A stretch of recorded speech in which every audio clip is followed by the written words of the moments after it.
Oh, hello. Welcome, everybody, to Gnomon Art Jam.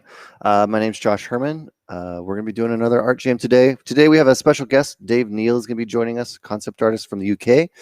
So staying up very late and hanging out with us, which I know many of our viewers are as well, which is awesome.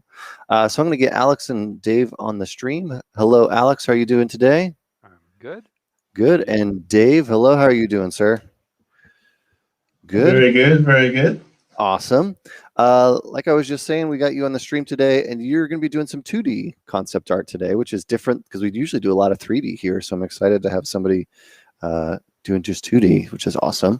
I wanted to give you a chance to kind of introduce yourself, maybe show off some of your work, some of your portfolio. I can give you an intro, but I have a feeling you can do it better than I can. So I'll let you go ahead and take over and maybe show us some of the work and some of the stuff you've been doing recently. Cool. Yeah, no worries. So I'm a concept artist, freelance, live in London. Clients are sort of dotted all over the place, like this week's Spain.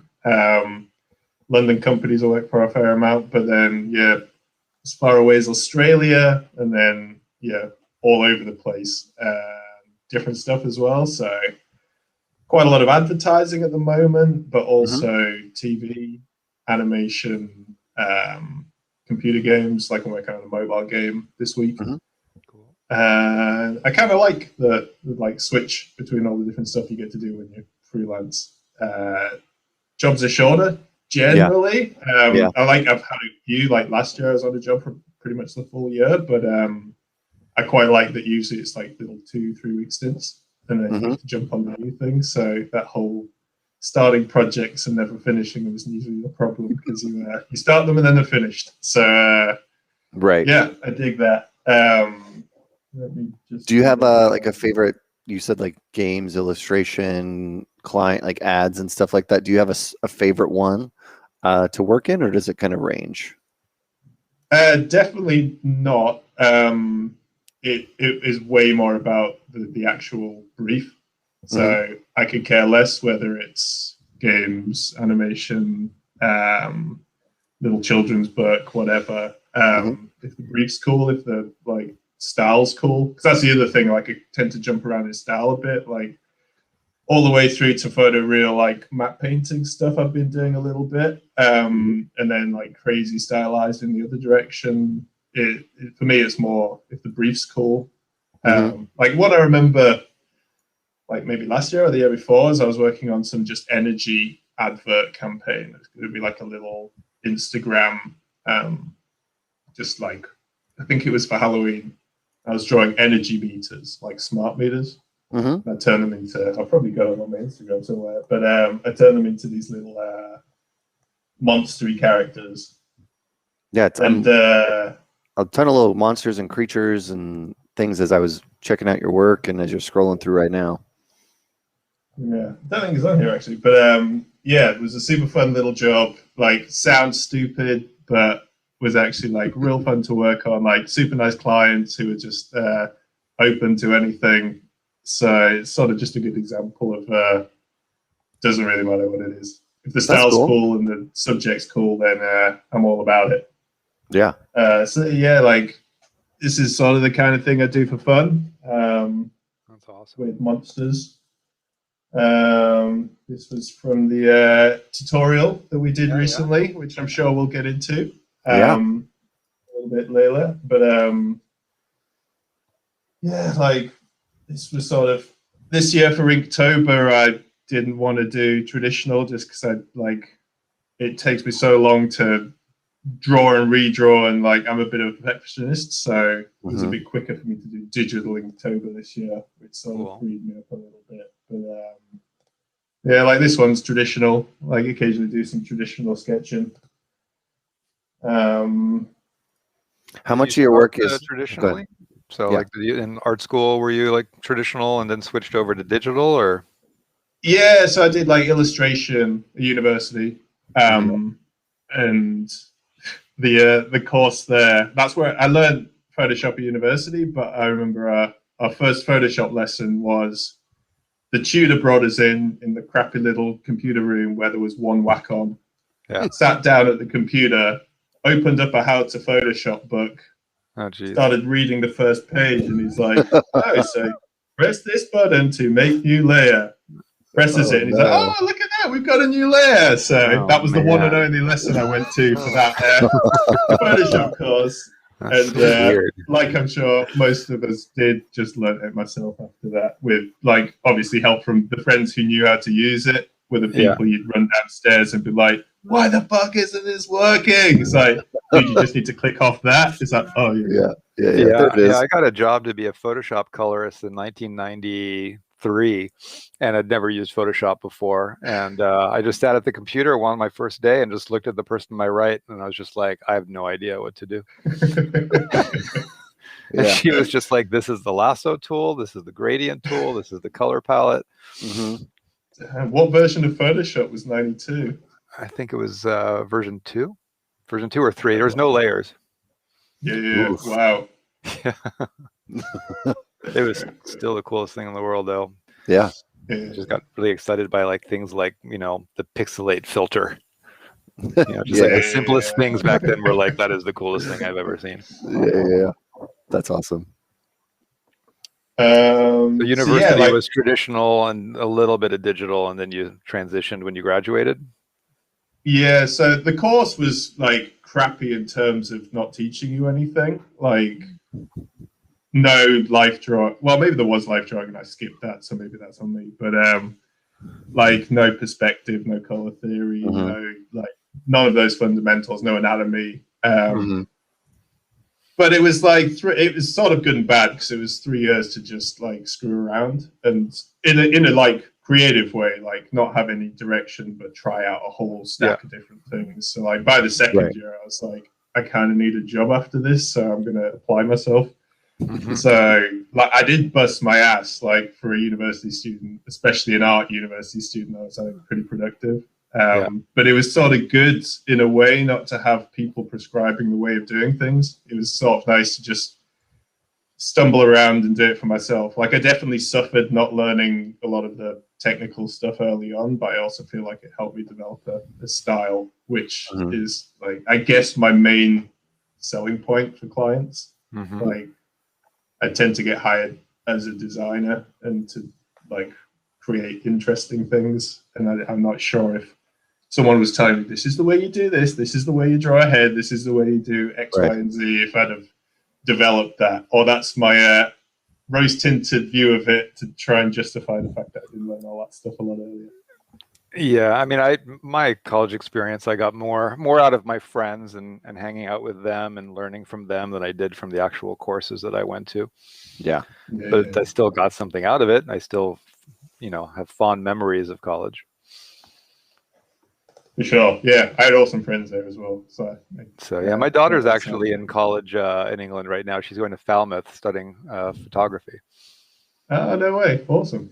Yeah. I don't think I've been to Falmouth. Have you visited yet? She's second year, so so we were able to go over there pre-COVID and hang out there for a little while. So beautiful in Cornwall. It's crazy pretty. Nice. That's where we were supposed to be for New Year's, and then we got screwed by some lockdown shenanigans. So, I think I've been to Cornwall, but when I was 0 years old, where I had my first ice cream, apparently. But yeah, I have yet to visit. That's funny. So we were talking today about doing some creatures or some characters, or you're saying maybe nocturnal animals from your side, Dave? Yeah. Love drawing animals. Sort of my happy place. Animals and monsters, but I was thinking, some kind of nocturnal animals might be a cool place to go. Probably do a lot of sketching. Don't know if I'll finalize anything, but we'll see how it goes. That's cool. That sounds perfect for the stream. All right. We'll definitely get into your workshop at some point. I was just going to pop it up on my screen here. So Dave did a digital painting in Photoshop Gnomon workshop title a couple months ago. I feel like I saw the release. Yeah, something like that. I feel like it was probably this year, right? I think so. Yeah. I did it over Christmas, I think. There you go. Yeah. Time is all melding into one, but it came out like fairly recently. Yeah. Well, I'm sure once we get into some of your process, maybe there'll be some questions as we kind of go here.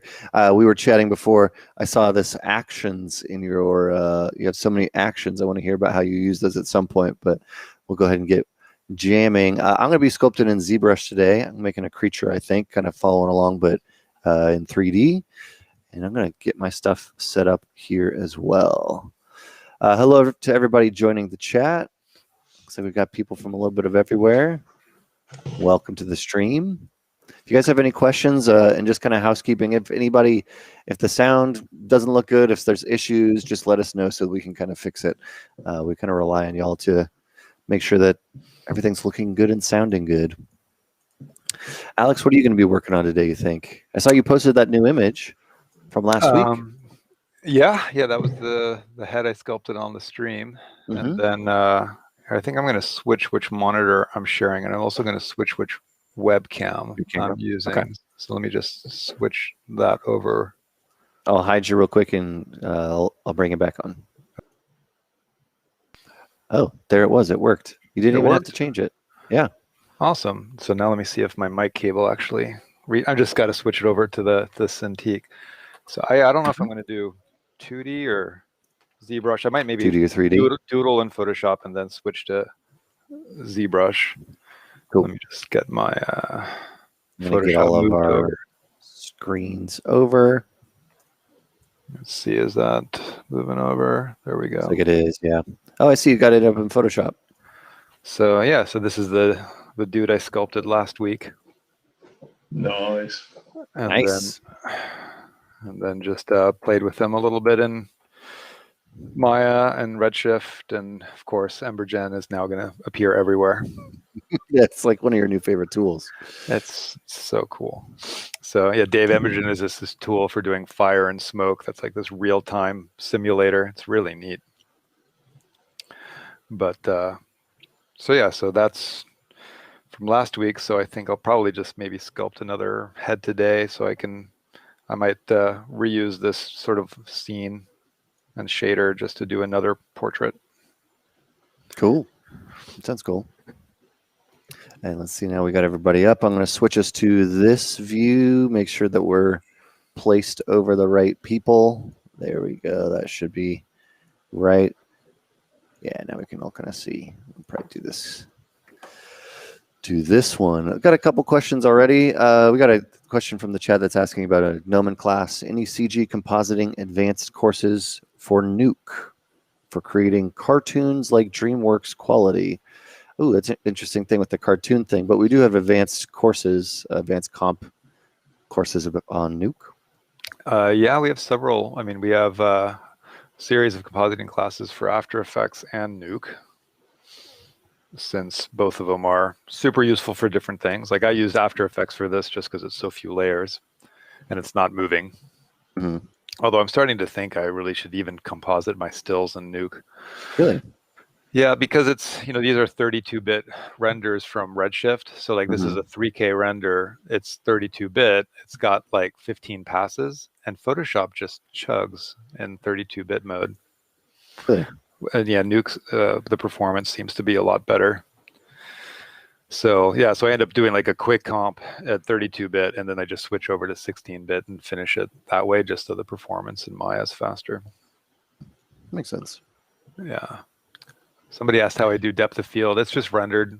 It's not cheated. So it's actually in the render, just rendered in Redshift. I used to do depth of field by cheating it, by rendering a Z-depth pass and then doing the depth of field in post, because depth of field used to take so long to render. It used to be so painful. Mm-hmm. But now it's like, it's really not that big of a deal. And things happen. Dave, I saw you already did a quick sketch. One down. Yeah, I'm gonna throw a bunch of thumbnails up, see which ones look good, and then maybe take them a bit further. That's sort of how I like to work. The first idea is usually the one I like the most, but I always like to have the choices. Like, I'm doing this one, but to do diligence, I'm going to finish a couple more just to make sure. Yeah, exactly. And you said you're in London? Yeah, man. Central London. Sort of interesting at the start of the zombie apocalypse, seeing it completely wiped of people. I was like, I cycle everywhere, and I was cycling into town every day because it was so freaking cool. I was just like, I will never see London like this again. Yeah, amazing. We ended up doing a cross country trip, a road trip, and we drove through Las Vegas, and it was a ghost town. There's usually so many people and walking the streets of Vegas like all the time, and it was just completely empty and shut down and caution tape, and it was very much like what you're talking about. Like, this is so odd. Like, there should be people here, but there's not. Was that just like last minute? You were like, "This is the perfect time. Why not do it now?" Or did you already have a holiday planned and you sort of were like, "Well, I guess we're doing the Apocalypse Roadshow now"? Yeah, we had to do some other stuff, but it was kind of like we might as well hit some big cities on the cross country trip, anyways. So it was kind of a nice bonus to be able to see a couple things, but definitely crazy. Yeah, Zombieland, exactly. Very much like Zombieland. I wanted to go to, and that didn't do it. I think it was closed, but like the Santa Monica Pier would have been a good, like going to a carnival or something like that, or a fair. If it all closed down, would have been fun. Yeah. I snuck into there's this old abandoned theme park in Berlin. Ooh. That it's sort of like a fairly well-known abandoned place. I went there a few years back and had to hop a fence and avoid security, and that was super fun. This was pre the apocalypse, but also similar feel. Like everything was just dilapidated and overgrown, but freaking awesome. I think they filmed some of the Bourne films there. Some crazy that sounds familiar now that you think about it. Yeah. Yeah. There's some fairly famous evil clown head that you can walk into, which I think was the start of a roller coaster or something. That sounds right. Yeah. Not a fan of clowns myself. We were talking about clowns last week, I think. Yeah, my only nightmare I can remember from childhood is clowns. Were you a fan of It? Not really. Either version of it, or just in general, the clowns freak you out? I didn't see the sequel or the second one. I saw the first one. It was all right. I think I'd rather read the book, but yeah, I don't know what it is about clowns that freaks everybody out. I think it's the face paint that always makes them happy. I think they're always supposed to either be, there's obviously the sad clown, but the happy clown, just there's too much happiness there. It's unnatural. Clown aliens. There's so many other ones. What was the killer clowns from outer space? That one. Mm-hmm. I don't like scary films. I've never seen it. No. Well, what's some of your favorite films or types of films? I do like a lot of animation.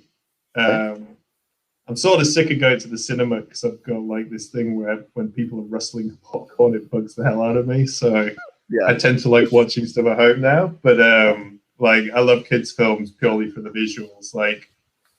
Even if the characters are crappy, if the backgrounds look sweet, I've always got something to watch. I've been watching over Christmas. My girlfriend's nephew and niece were watching the Trolls films. Yeah.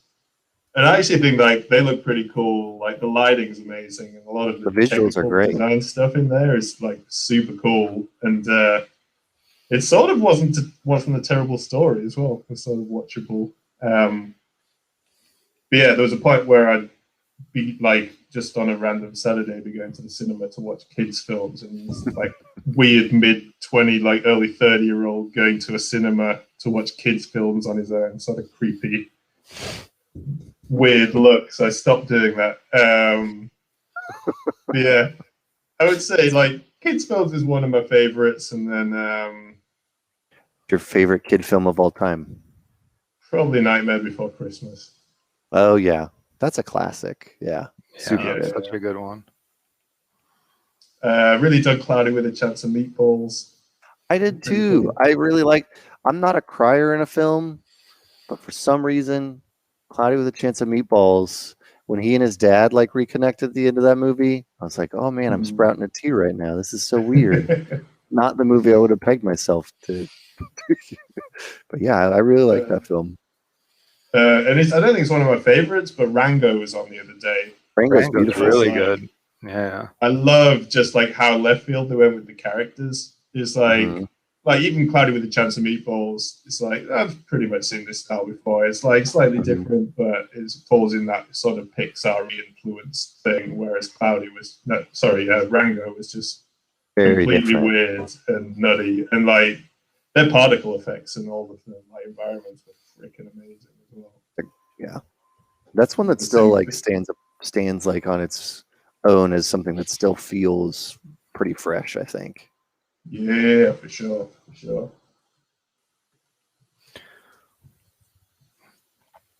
What kind of shows are you watching now? You were saying over Christmas you're watching that, but the chat is saying Kung Fu Panda. We really digs that. Panda. Yeah. And the art of books of Kung Fu Panda are super cool as well. So Nicholas Marlette, right? He does all those freaking amazing drawings. His output's just insane. Seeing How to Train Your Dragon as well. Yeah, more Nicholas Marlette, also very cool. I don't think I've seen the most recent one though. I saw, I think, the first like 2 or 3, and then they sort of just like fell off my radar a little bit. But I'm sure even the latest ones are super cool also. But yeah, in terms of shows, like one of my current, it's sort of a weird one. It's an American tattoo show called Tattoo Masters, I think. It's the one that's got It's got the guy from Jane's Addiction, that one? Yeah. So it's like complete like isn't that one old? Like everyone has to like hate each other and everyone's like backstabbing and backbiting, and it's just like nasty. Tattoo industry drama, yeah. Like it's super impressive because obviously they're drawing straight onto skin, and if you screw that up, it's never coming off. There's no control Z there. Yeah. There's some tattoo artists who can do that. It's amazing. There's this guy Carl Grace that's done a bunch of tattoos on my friend Neil Huxley, and those, the ones that Neil has, they were planned, but he on Instagram he just draws with like a Sharpie just off the top of his head on people, and then just does a full sleeve, and people are like just trusting that it's going to turn out okay. But he's amazing. But dude, it's a little bit like comic artists, like how quick they can just like bash stuff out and just be on point every single time. So that show probably is quite old. I think it got cancelled. But I think I remembered. I saw it on Netflix, and I was like, "It's that guy." Like I know Dave Navarro. That's who it is. Dave Navarro. Yeah, that's age. Yeah. I was like, I think I remember that. But it's like there's some real cool art in that. Like, it's new school is what they call the sort of cartoony stuff. Yeah. Often like that the most, but there's also just some like insanely talented guys who like week after week are just under like loads of pressure as well, because they obviously give them like half the time they should have. But I've been watching this, and like it's sort of like pretty close to concept art, a lot of it. And I was like, the amount of shows they have where it's like I'm watching one at the moment, which is just jewelry making. There's like a bakery one in the UK, which is big. But like, it's so cool to have, like the Great British Baking Show. The Great British Bake Off. I'm watching that right now. I like how you're watching like an older American like conflict show, and I'm watching like a very chill European. Yeah. Everyone's nice to each other. Everyone's helping each other out. Yeah. But I've been watching this thing, and I'm like, it'd be so cool if they had a concept art version of this, like challenges every week, and like get the best guys in the industry to just like bash it out and see who was the top dog at the end of it. Yeah. Yeah, the issue is the drama, it's like the shows like Face Off, they really kind of need that conflict between people to keep it interesting. And, that's the tough thing. Because otherwise, like just watching a bunch of people with Cintiq's drawing and being quiet and being polite, it's like people who are dicks in our industry don't do very well, but they do very well on TV. Right. Yeah. Although if you could engineer it somehow that it's a bit more like the Bake Off, where everyone's That's what I was super gonna say. friendly and nice, then it'd be pretty cool. The Brits have nailed it. Like they understand, and they've created a new type of reality TV that is wholesome. We just got to steal that formula. That's very British. Hopefully, how about you guys? Any nuggets of gems to be watching? I say this every stream since it's come on for the past 5 weeks, but if you're an animation fan, I really like Invincible. I don't know if you've watched that. It's on Amazon Prime. No. Big fan. Big fan. Is it a series or a film? It's a series based off of a comic book by Robert Kirkman, who's the creator of Walking Dead. It's basically his superhero. Oh, nice. I Really sort like of, that one. This probably makes me a terrible concept artist, but I was done with superheroes about 15 years ago. Like, I'm so freaking bored of that stuff. Although, like, stuff like The Boys kind of, like, brought me back slightly. I would recommend that you watch it because it feels to me it's a parody universe of everything. So they make fun of most of the things that you're talking about. And there is a high level of realism that The Boys has as well, with like gore and violence and just like the realistic fallout that happens from what superheroes would bring to the world if they were real. So I would check it out. Yeah. One of the guys just said in the chat, if you like The Boys, then you will like Invincible. I like Boys Series 1. This sort of lost me on Series 2. Yeah, season 1. Spoiler alert for anybody who's watching and hasn't watched The Boys season 1, but when his girlfriend just gets like exploded in the first episode, you're like, oh shit! Like this is a different thing. Yeah. Super good. What else, Alex? What are you watching? I'm still watching Lovecraft Country. Oh yeah, I like that show. I'm really digging. And then we did just watch The Witch finally. The movie. It's really, really good. Yeah, Miguel recommended it.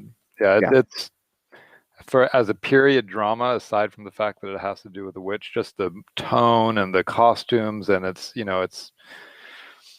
just ridiculously well researched and feels incredibly authentic. And so yeah, I was really impressed with it. It's super creepy. Kind of thing I hate watching, only because it makes me feel uncomfortable. But like at the end, I'm like, that was a brilliant film. Didn't want to watch it. Yeah, Still not happy it'll make you uncomfortable for sure. Yeah. Still not happy I watched it. Gonna have nightmares about it for a couple days.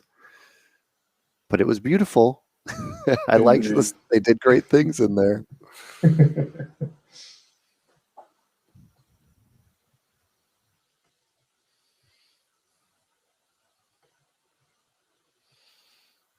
You did your workshop title had like sort of what reminded me of, I guess, a frog. That's kind of what it was looking like, or golem. Yeah, I don't know. It was a kappa. It was okay. Do you ever do those? Have you seen the character design challenge on Facebook? It's got like a crazy big following. It's just like one of those things where it's like a topic every month, and you like jump in on the topic, and it's so cool because you just see like a million different amazing designs all on one subject. It's like, damn, there really are infinite ways of drawing this stuff. But yeah, it was sort of one of their topics. And it was a thing where for the workshop, it was like I kind of toyed with doing something new, like starting a piece from scratch. But in the end, was like it's way more useful for me to focus my attentions on getting all the Photoshop imagery in there, all Photoshop techniques in there. So obviously the like direction was learning Photoshop and kind of getting a full overview of pretty much everything in there, or as close to as possible. So I used something that sort of demonstrated or a lot of the techniques, but wasn't something I had to like start from scratch and sort of detract from all of the work I was putting into the main workshop. Yeah. Kind of going off of that, we got a question, which is tell us the tablets and equipment you're using. It appears that you're using a Cintiq, since we can see it. Indeed. Yeah. So which one is this? I think it's the 21. It's like a slightly older model. Let's have a look. So it's the square one? Yeah, it's either 12 or 24. I think it's probably 12-ish. I could be wrong. Maybe I'll say on it somewhere. Hang on. 20. It'll say on the back. Maybe. I also noticed, obviously, Alex, you switched over to your Cintiq. You were giving us a wave, Dave. You have the Cintiq glove, and Alex, you do not have the Cintiq glove. But not for a reason. So I think, Dave, you probably spend a lot more time on your Cintiq than I do, and so I think follow Dave's lead. When I use one, I needed it. I feel like I really needed the Cintiq glove. Yeah. So I get sweaty hands, especially in the summer, and there's nothing worse than like a sweaty Cintiq with just like the noise sweat marks all over it. When it's like when you try to do a stroke and it just like goes across, and it like sometimes like chops across. Oh, it's the worst. So this is a I had to check my emails to work out what it was. It's a 22 HD. Yeah. And it was a thing where I was using like the little 12-inch, like a real small one. And then I was using one of these at work, a company I work for in Soho. And I actually felt like it was sort of the perfect size. Got a few more buttons on the side. So it's a slightly older model, but I sort of like that it's like sturdier. I think the newer ones, the stand isn't as sturdy. And also, it was basically the start of lockdown, and I was sort of setting up at home because I was going to be working at home. And I was like, right at the start, I was like, people are probably going to want to be selling stuff that they're not going to use. And everyone's going to think that the world is imploding, so I'll probably get it for cheap. Let me just like look around on eBay and see what's available. So I actually picked one up for about 500 quid, and it's pretty much new.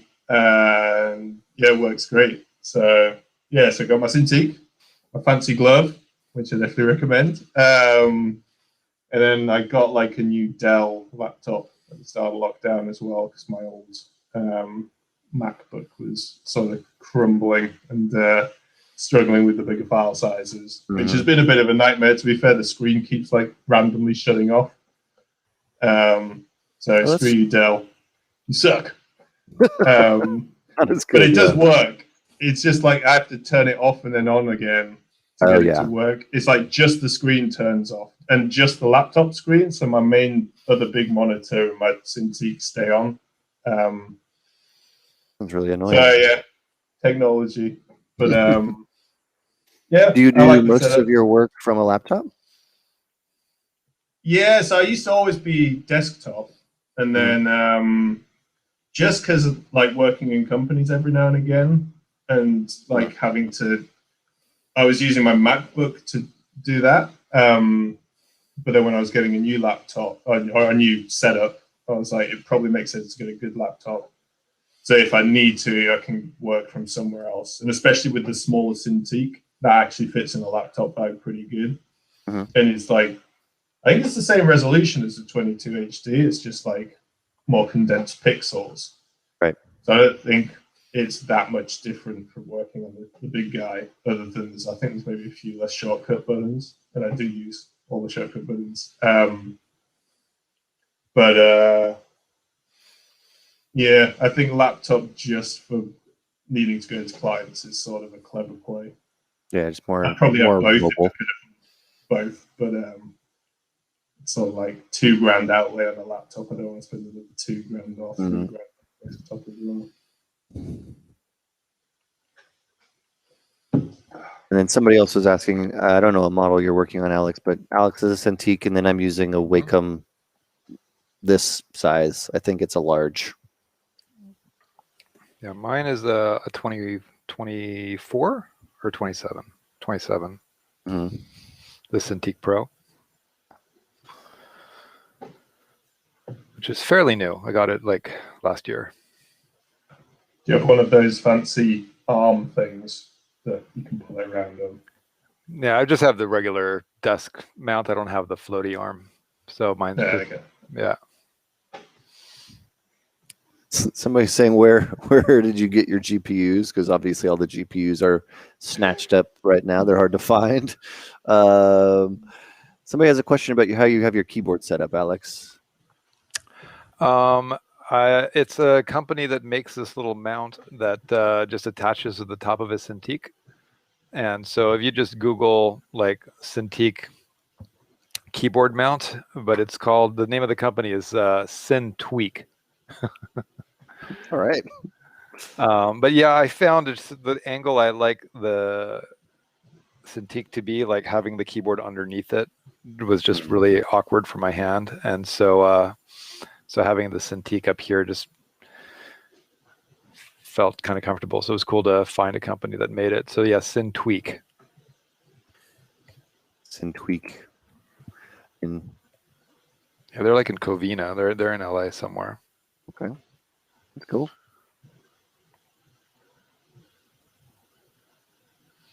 Plans to open up the Gnomon campus soon as we can. We've talked about this in the streams before, but we're having to follow rules and regulations within the state and accreditation. So as soon as we possibly can, but so, yes, as soon as we can.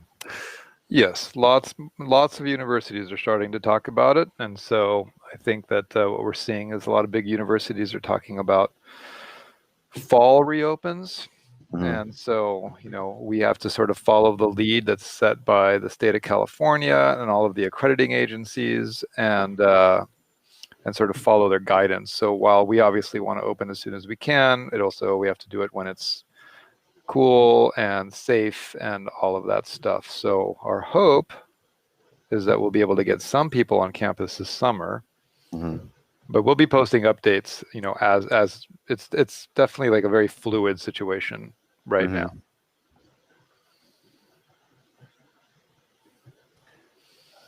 Definitely. Somebody's asking what I am making, that I have a real froggy body going on here. Thank you very much. That was kind of my inspiration from looking at Dave's workshop title. I was like, maybe I'll do like a little kind of what I thought was a frog, but is not inspiration from that. So kind of just getting my proportions out here of a froggy person thing.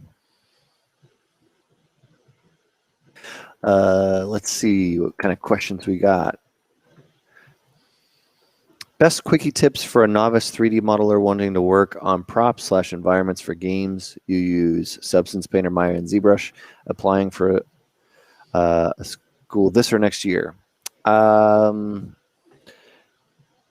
think quickie tips for somebody who's wanting to learn modeling and props and environments for games specifically. I mean, if you're applying to go to school, you're not really looking to go to like a junior level position yet. So what I would recommend is practicing on things that you can find in your house that you have really good reference for.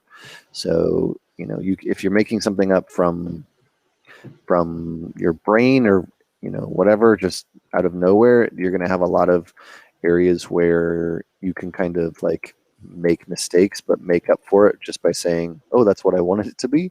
But if you have something in your house or a piece that you really have reference for, you can't get away from what that was the initial reference. And so it's a much better,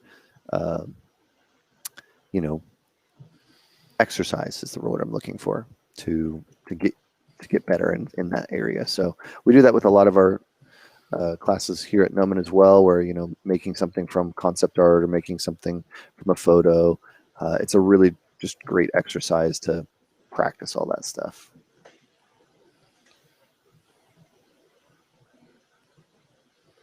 Episodes are based on frogs or turtles, somebody says. Many times with a bald spot. Yeah, there's like a weird Japanese folk monster thing. They also like steal butt nuggets. There's like some real weird like. Okay.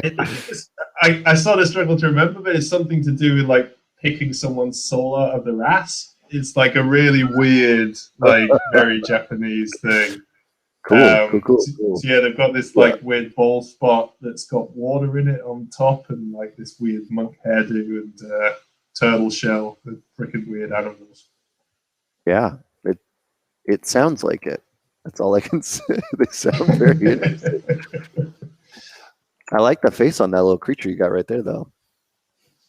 Go for a slop on this one. Yeah. I dig that. Yeah, with the Kappa, I'm always a fan of the like cute but sort of messed up and weird. That like strange mix. A lot of the creatures I do are like, especially monsters, are like sort of messed up, but also sort of cute and pudgy as well. Right. A little bit of both. Yeah.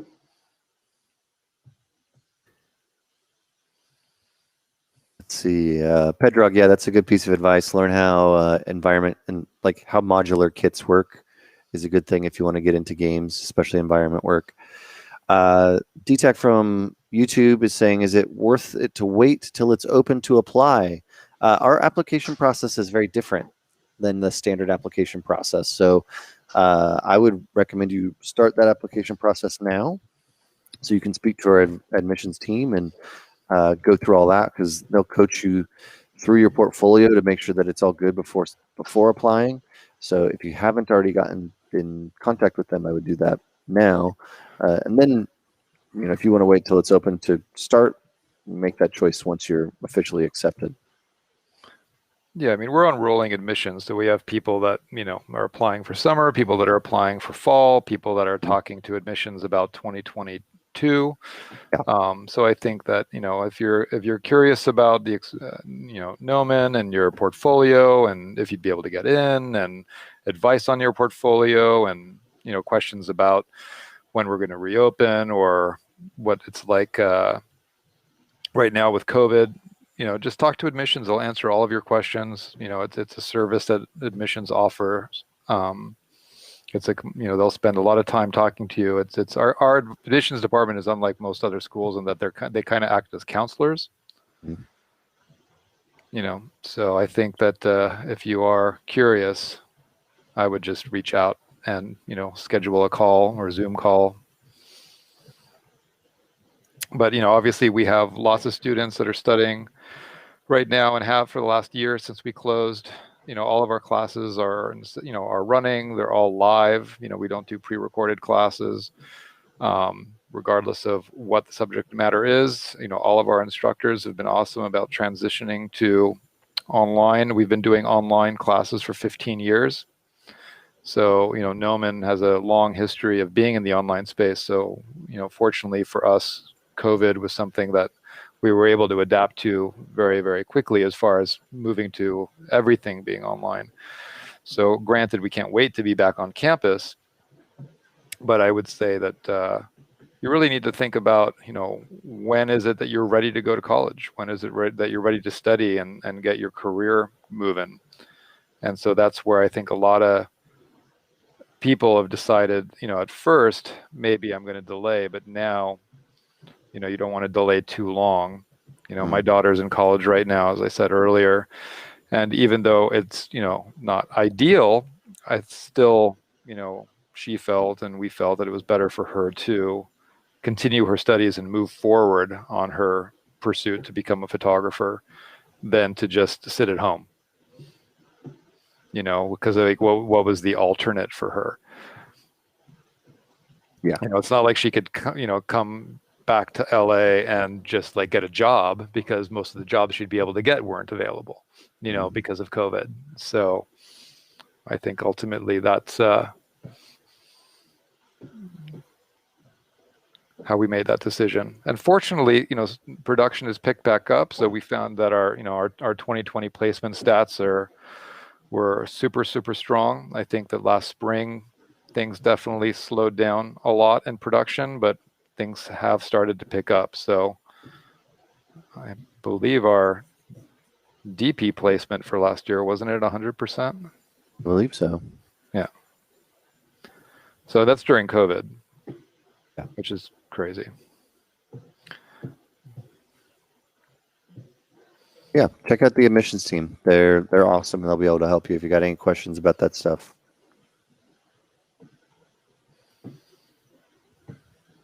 see. You defeat a Kappa by throwing cucumbers on the ground. They are forced to pick them up, causing water to pour out of the bowl in their head. They can't survive without the water in there. All right. Thank you. That is amazing. I officially have knowledge I did not have before this stream, so it's funny. Dave, what was like the thing that got you into art? Like, what was the thing that made you decide, like, I want to be an illustrator? Or was there a show, a movie, a thing, or? I always thought it like my mom was an art teacher, which I think helped. And like I don't remember when I started drawing, but I probably started as soon as I could hold a crayon, and then it was probably always encouraged. So I always drew, and like in school, I would noodle in the side of like English books, and like all the margins were filled with little doodles, and for fun with friends, I would draw little cartoony things. But it sort of took me a while I wasn't the cleverest kid in the world, so it took me a while to work out it could be a job. I sort of like at school ended up where they had the prospectuses for the unis. It was like, product design looks like I can draw for a living. I'll do product design. And you had to do what here's called a foundation year. So you're at school, then before you go to university, some art courses require a foundation year, which is sort of like multidisciplinary art things. So there was like printmaking and photography and like a whole bunch of different creative bits and bobs at the art college. And when I was there, they were like, there was an illustration module. Like, you should go do illustration. I was like, it's a thing? I can draw cartoons and get paid for it? What? And that sort of led me to go to university for illustration. So like, for sure, was always into cartoons and loved that side of things and comics, and like the Asterix stuff was like super big for me when I was a kid. So yeah, I think I always was creative and always probably wanted to be what I am, but it took me a while to know that you could actually do that and make money. And then I sort of scrambled around after uni, not knowing exactly how to make money at it, because the business side of the course was non-existent. So I started out just like going to random art galleries and selling like greetings cards and prints, and that was very not a good idea.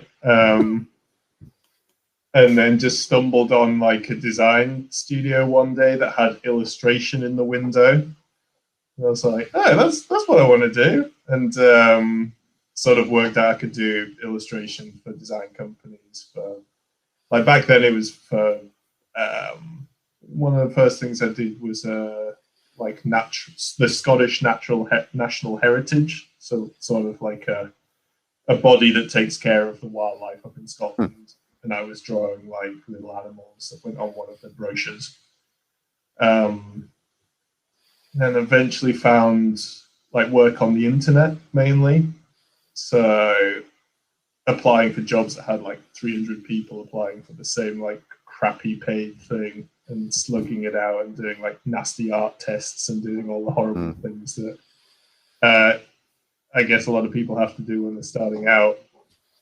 And eventually I got a gig on a job for this Spanish games company. And that was like it was like an online game for kids, and they kept updating it with like little assets and little backgrounds. So they constantly needed work, and that was my first time where I was like, I'm an artist now, and not just an ex-uni student trying to find work as an artist. I'm a professional now, yeah. Exactly. And what's real nice about that, so that was a few years, and then they folded sort of when the Spanish economy tanked around the last recession, which was really sad. So it was like super nice work, and I got quite quick at it, and I got paid by item. So I was getting paid really well, doing work that I really enjoyed. And then years later, so they probably folded in like 2009 or something. And then maybe 3 years ago, a guy who was the animator who I used to like pass assets to when I was working there got back in contact, and he'd since started his own game company. That's cool. And had like remembered working with me like way back in the day, and was like it was really nice. He like reached out on pretty much every platform that I had. So I got a message on LinkedIn, Facebook, Instagram, like email, like everything, because he was trying to find me. And he was like, "Hey Dave, don't know if you remember me, but I'm making a game now. Do you want to be the artist on it?" Which is really That's nice. awesome. That's cool. And that's sort of like a good lesson in like always being nice to clients, always being being nice is like tip number one. Yeah. So like it's weird. Like I've talked to people about this before, and they've never really considered it. But like I only get hired back because I'm easy to work with. I'm a nice guy, and I do like good enough work. And the being easy to work with is like the main one, I think. Like if someone's got to work with you, someone's got to spend a bunch of time like sending you briefs, giving you feedback. They want a guy who's like, yeah, that's cool. Yeah, I'll make the change. That's all good. Yeah, no problem. And not the guy who's like, hey, screw you. I'm an artist. Take my stuff. Yeah. Absolutely. So the work I'm doing this week is with that same guy, the guy who very cool was the animator way back in the day. That's awesome. Let's see. Got some questions that have popped up. How does Gnomon get you connected to the industry? Well, every teacher that you'll have will be a working professional. So there's as many classes as you have will be connections right there. And then we have a lot of events like this and many other ones, especially when we're on campus. We host many in our stage, and so you can meet people there, like a networking style event, which is a good thing to do. And then, of course, all of your classmates who will eventually get jobs will also be network connections for you as well. So there's many more ways as well, but those are just some of the easy off the top of the head ones that work pretty well.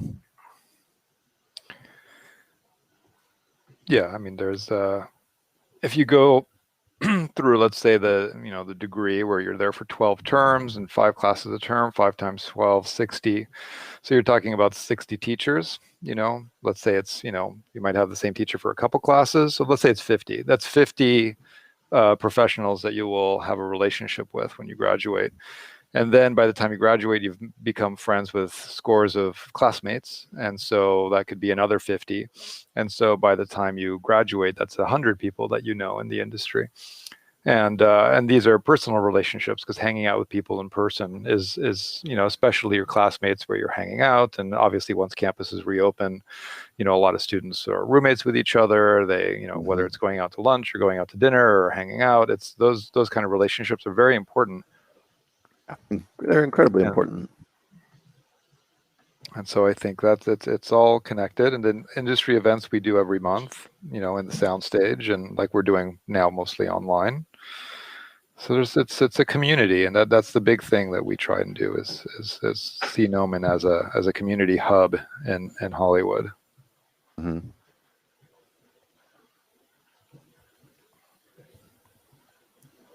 It's a question from Twitch. Hey Josh, how do you retopologize your characters with ZSpheres and ZBrush or another software like Maya? If I was going to do like some production level retopology, I might start with like a Z remesh and then finish it in Maya or something like that.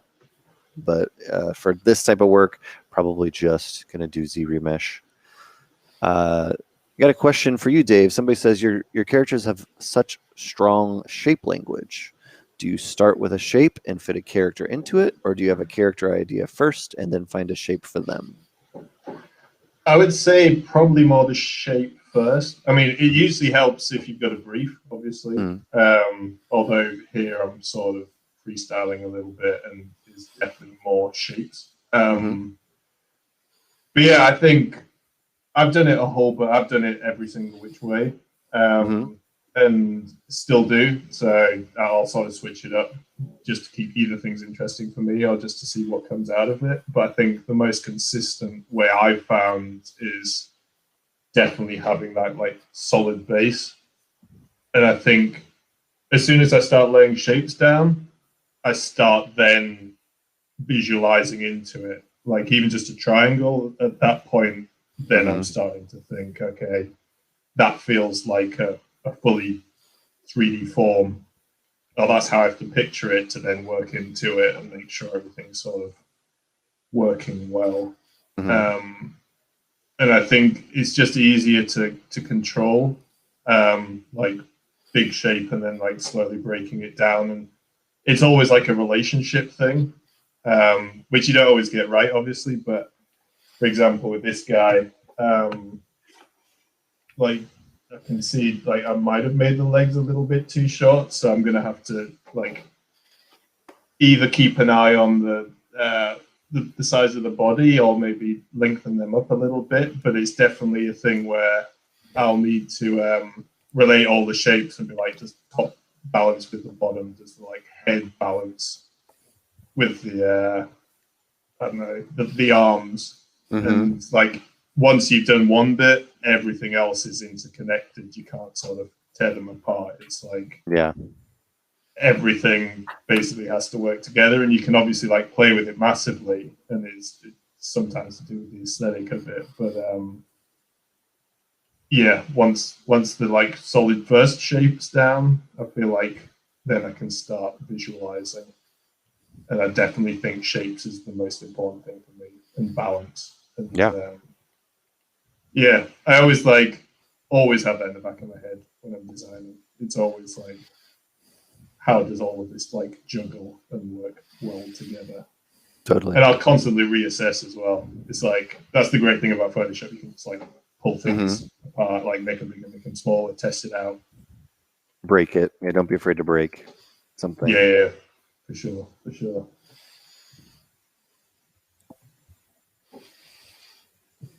So I'm going to ask you now about your actions because you have so many over on the right.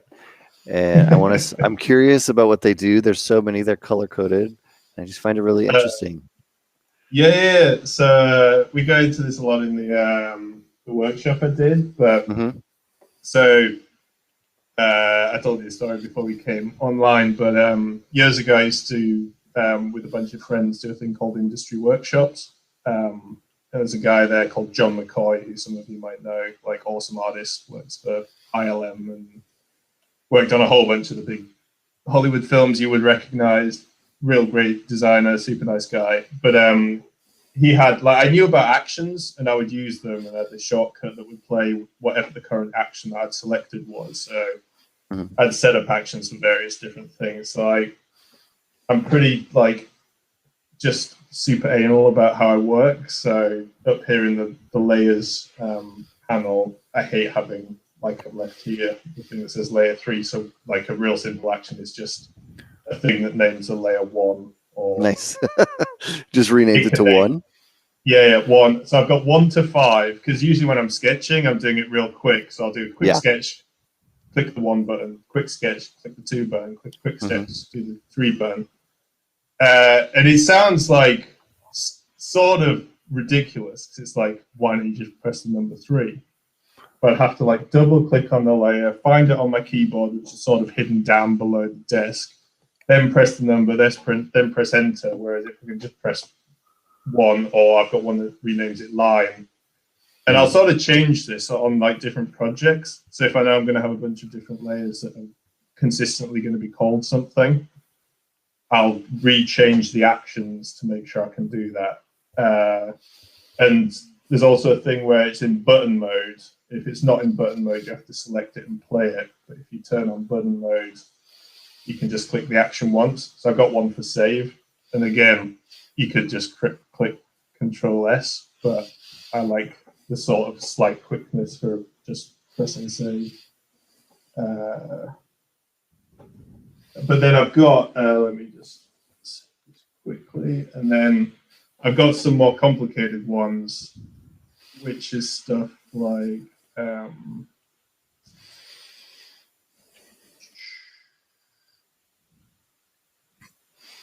might be a way of a Photoshop. I've got one that creates a whole like hierarchy of layers. So if I know I'm going to do a character, it'll create a shadow layer, a block color layer for the body, and then 5 layers that I know I'm going to click to that block color layer, and then a shadow layer that's on multiply on top of that, and then it'll put it into a folder. So it just creates like your whole setup. Yeah, your whole just a process. Yeah. Like a lot of the times I want to cut something up, and like say I want to take this eye and stick it on a different layer. I can just cut it out, and then paste in places on there, so it'll paste it in place without me having to do that shortcut. New window, if I want to put a new window on the other side of the document, I've got one that locks like 5, 10, or 30 layers at a time.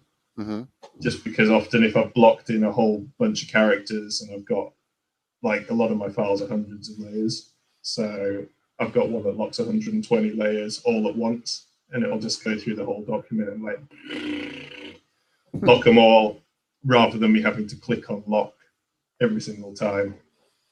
But pretty much like whenever there's a thing that I do a lot that's sort of annoying me, that I have to like press a shortcut multiple times, or like do 1 or 2 little actions to get to a thing that's like really repetitive, I'll make an action for it, just because like the time savings is sort of minuscule when you do it once, but if you're doing it like thousands of times or tens of thousands of times in a week, like you actually end up spending, like saving a whole stack of time doing that stuff. And then you also see like on top of that, I've got the little macro button from Wacom, which has got even more. And then I've got the rocker ring, which I saw you do that thing. I was like, I've never used those, but you find good success with those? So I love this, like, and it's sort of second nature now. So one's for brush, one's for eraser, one's for I've got like magic ant selected. The magic ants bug the shit out of me. Like it sort of interrupts me looking at something and like getting a good idea of what the edge is. So I've got one that's just like hide the magic ants. So you're still painting inside, but you don't see the magic ants, and you can turn them back on if you want. Interesting. Got to deselect, one for canvas rotate, escape to bring it back, and enter, and then float is for this like side menu thing. And then this has got transform, hue saturation, merge, clip. So my whole day I'm like trying to find the most efficient way of navigating through Photoshop and saving myself little microseconds. It sort of makes it easier, I think, to be creative, especially once you like brain's trained to make this subconscious and just automatic. You're not worrying about doing these things. You can just move seamlessly between the brush and the eraser, and you're not sort of interrupting the flow too much. That's awesome. So I don't want to jump it too far into your process, but I'm curious about your working up layers. I see like it looks almost like a blue pencil, blue marker, and then like pencil on top. What's your process for building up your shapes and your characters? Yeah, so I do like thumbs at the bottom just for the real ugly design, so I can read that pretty well. And obviously like some clients can read that as well. So like even with this level of sketch, a bunch of my clients, especially the ones that are artists to begin with and have moved into like art direction or direction, they'll be fine getting delivered like a stack of those. And then I like to do like a pass where I'm just sort of cleaning things up and working shapes out and getting a bit more detail. Then I do like a a third line pass often on top of that, which is sort of the final line, which I'll then work into and add color to. But I'd say this is how I do most of my stuff. I definitely like I used to just do one rough and then one final ink. But I feel like that sometimes makes the process even longer, because you need the one to just work out the proportions. But then there's a whole bunch of little details that you don't get in that one. And if I work straight on top of that, I just feel like sometimes I'm doing stuff and then redoing it because I'm thinking too much about it being the final thing. I'm like, like what's underneath it. Yeah. So it's like I'll do it and then I'll have to redo it a bunch of times. Where if I do like a slightly tidied up version where I'm not in the back of my mind thinking this has to look great for the final thing, then when I get to the final lines, all the problems are worked out and all I have to think about is line weight and how stylistically I want the line to look. Makes sense. After that, locking stuff in and coloring stuff up. So I've definitely got a very specific way that I like to do that.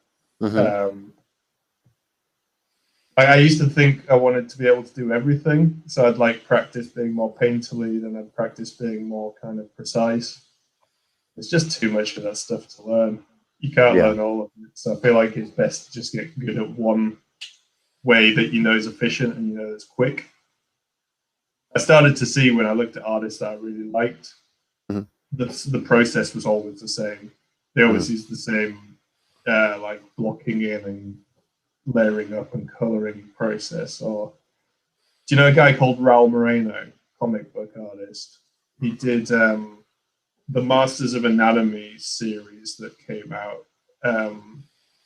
He did like a series of pose books.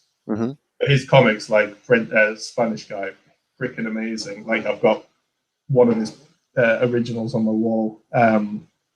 But he's got this real nice, very efficient thumbnailing style that doesn't change, always the same, and all his stuff is badass. And it's just like real efficient. He knows what he's doing. He knows how to shorthand everything. And I sort of am working towards that. I've still not got that down perfectly, but I'm trying to get that same workflow that I know works. I think Sean Galloway is another one who does that really nicely.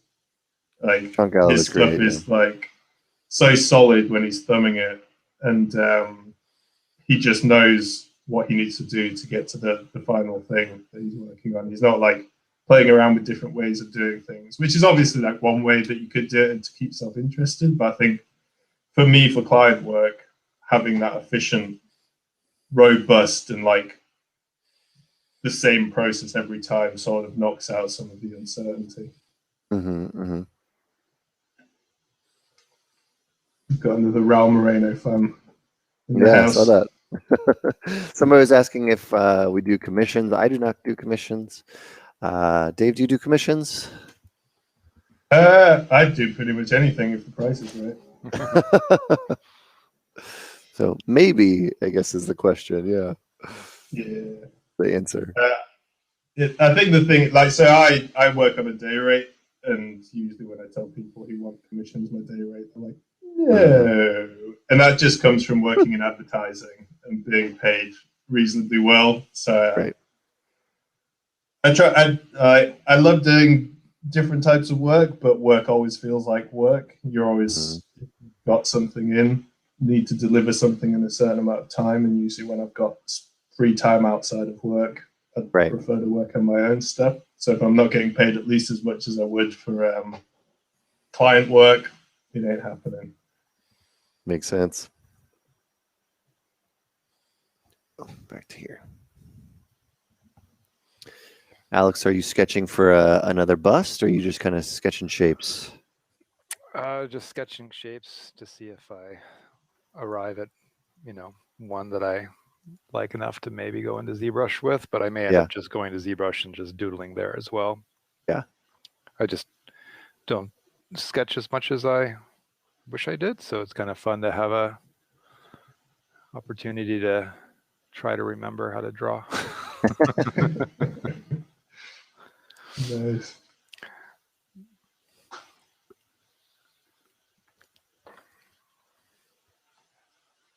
Somebody was asking me, did I start off as a character artist or did you start off as something else like an environment artist? I started off as a character modeler, working at Legacy Effects, doing practical models for characters, but for practical effects, costumes, things that would fit on actors and collectibles there.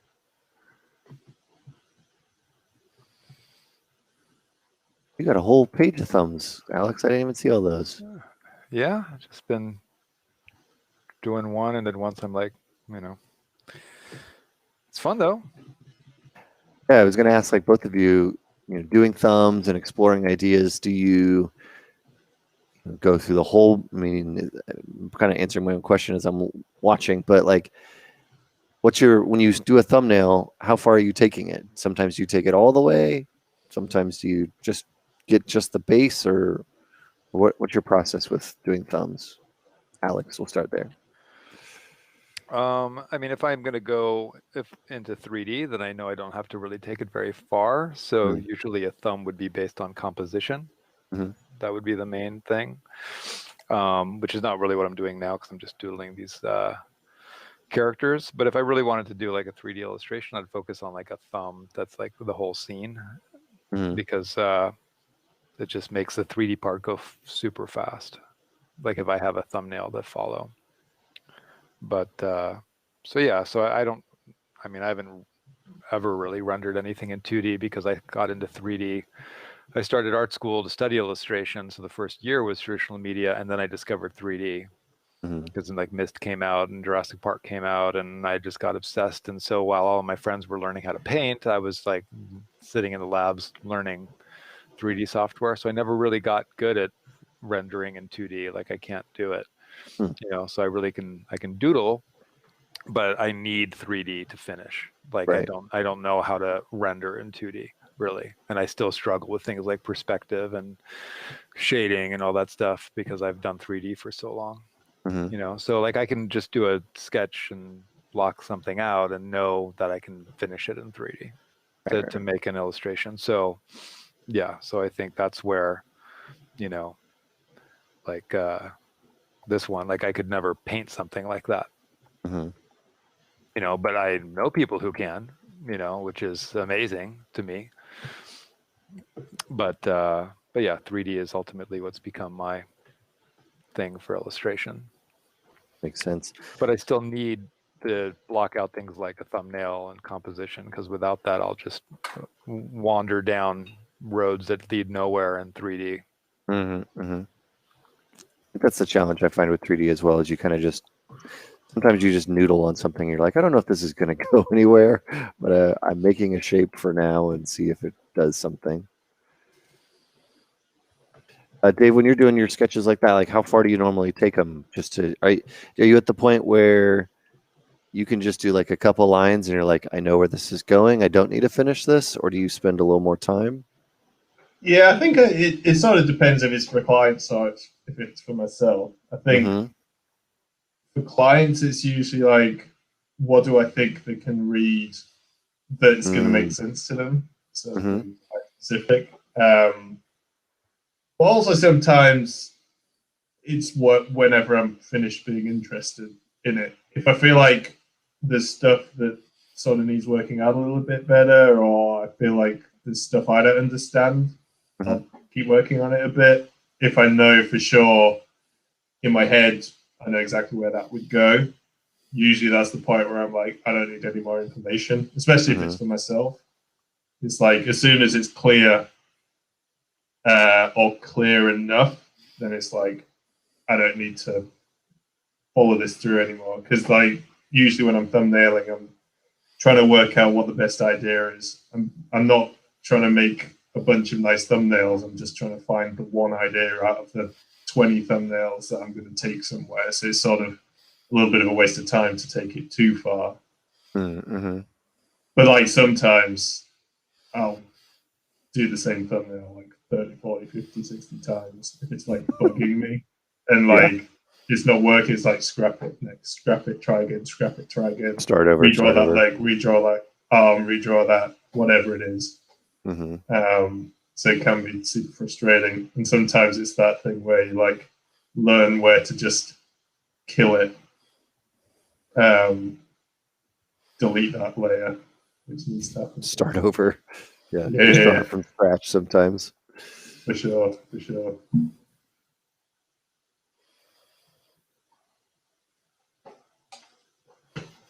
Dave, we got a question, not specifically for you, but do you have any advice for someone looking to break in to the industry? You already said be nice. I think we kind of talked about that, but be nice for sure. I think what you guys were talking about with going to the school is like massive. I reckon high 90% of my jobs are through friends. Like I've been out sketching with people and got to know them, and they'll have a job and they'll be like, oh yeah, Dave could take that, and they'll recommend me for whatever the job is. So I think, networking, whether it be events or going to a school or just going out and sketching with people. Because even when you starting out and no one's a professional, presumably if you're sketching with the right people, hopefully a high percentage of them are going to be professionals at roughly the same time that you are. And those lasting friendships do bring jobs with them. It's sort of like a balance of like, obviously get as good as you can, because if you're shit hot, you'll definitely get more work. And then, to keep the work, just be nice. Like, don't be a dick. No one likes a dick. So, like, take feedback. Like, you don't have to be like a complete pushover, but like, when someone's paying you to work, they're paying you to work. You're not there getting paid to be an artist. It's like you're doing a job. And the more like friendly and like easy to work with you can be, like the more people will be like, oh yeah, he was a good guy, he did the work nice, let's get him back.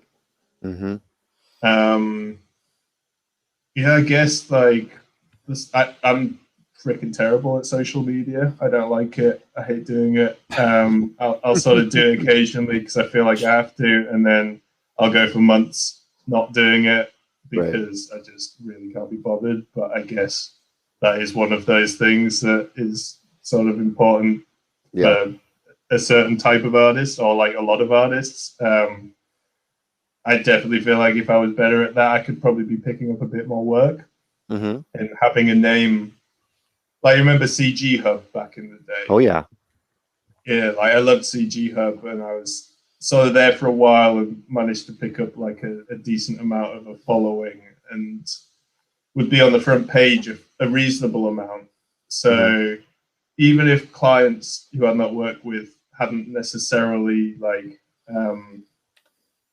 found me through that, and I definitely did get work through that, when someone recognizes your work, and they're like, oh, yeah, you're that guy who did that thing that I've seen. That sort of gives you a little bit of extra currency, because people like to recognize stuff.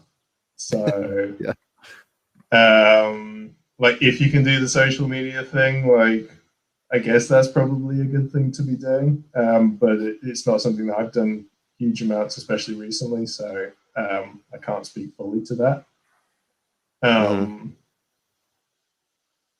I think the main thing is just getting good and knowing what you want to do, and especially enjoying doing it.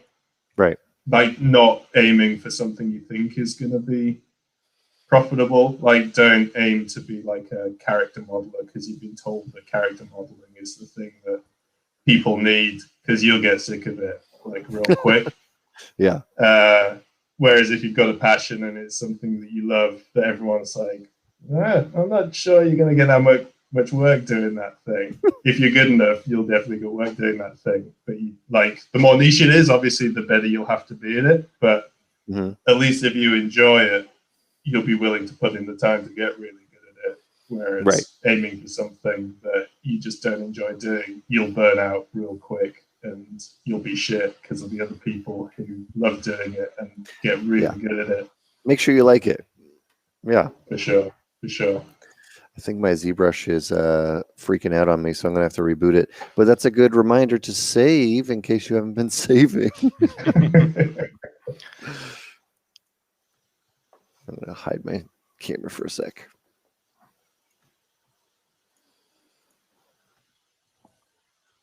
That or it's got some hidden menu somewhere that I can't find. It's like trying to load a tool or something. So Alex, I don't know if you've come across. You might have done. There's another Alex Alvarez who does 3D. The animator. Yeah, he does like modeling and animation. Does he do animation? Yeah, we're friends on social. I don't know. It could like he was in London for a while. He's moved back to Spain now, but we were hanging out a bit, so it was weird that there's now two Alex Alvarez's who I've spent time hanging out with. That's funny. Yeah, it's like back in the day when we had the the yellow pages, like the big phone book that they would drop off at your front door. Like I remember long ago, like flip through looking for Alex Alvarez, and there was like 300 of us in LA. So it's Alvarez is a very common last name. But yeah, so I'm surprised I haven't encountered more in a way in our industry. Yeah.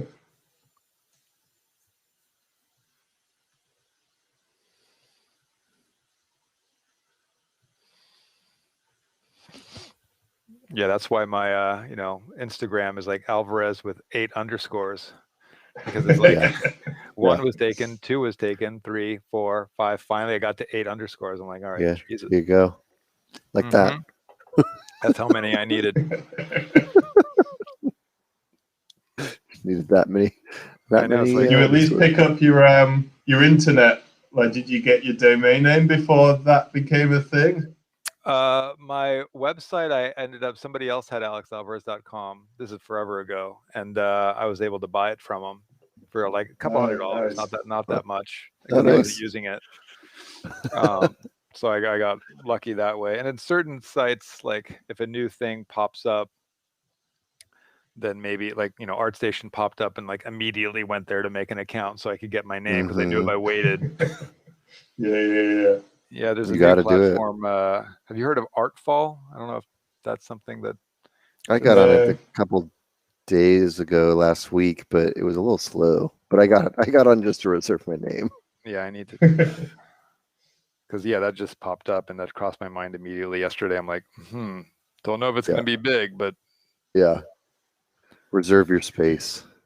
Do you know what the premise of that one's going to be? Is that another ArtStation? It's like Instagram. They're saying like the social network for artists with a chronological feed, so that you don't have all these algorithms determining what shows up on your feed. It's just chronological based on who you follow. Because Instagram, I feel, used to be that way, and now it's like really weird. Yeah, I agree.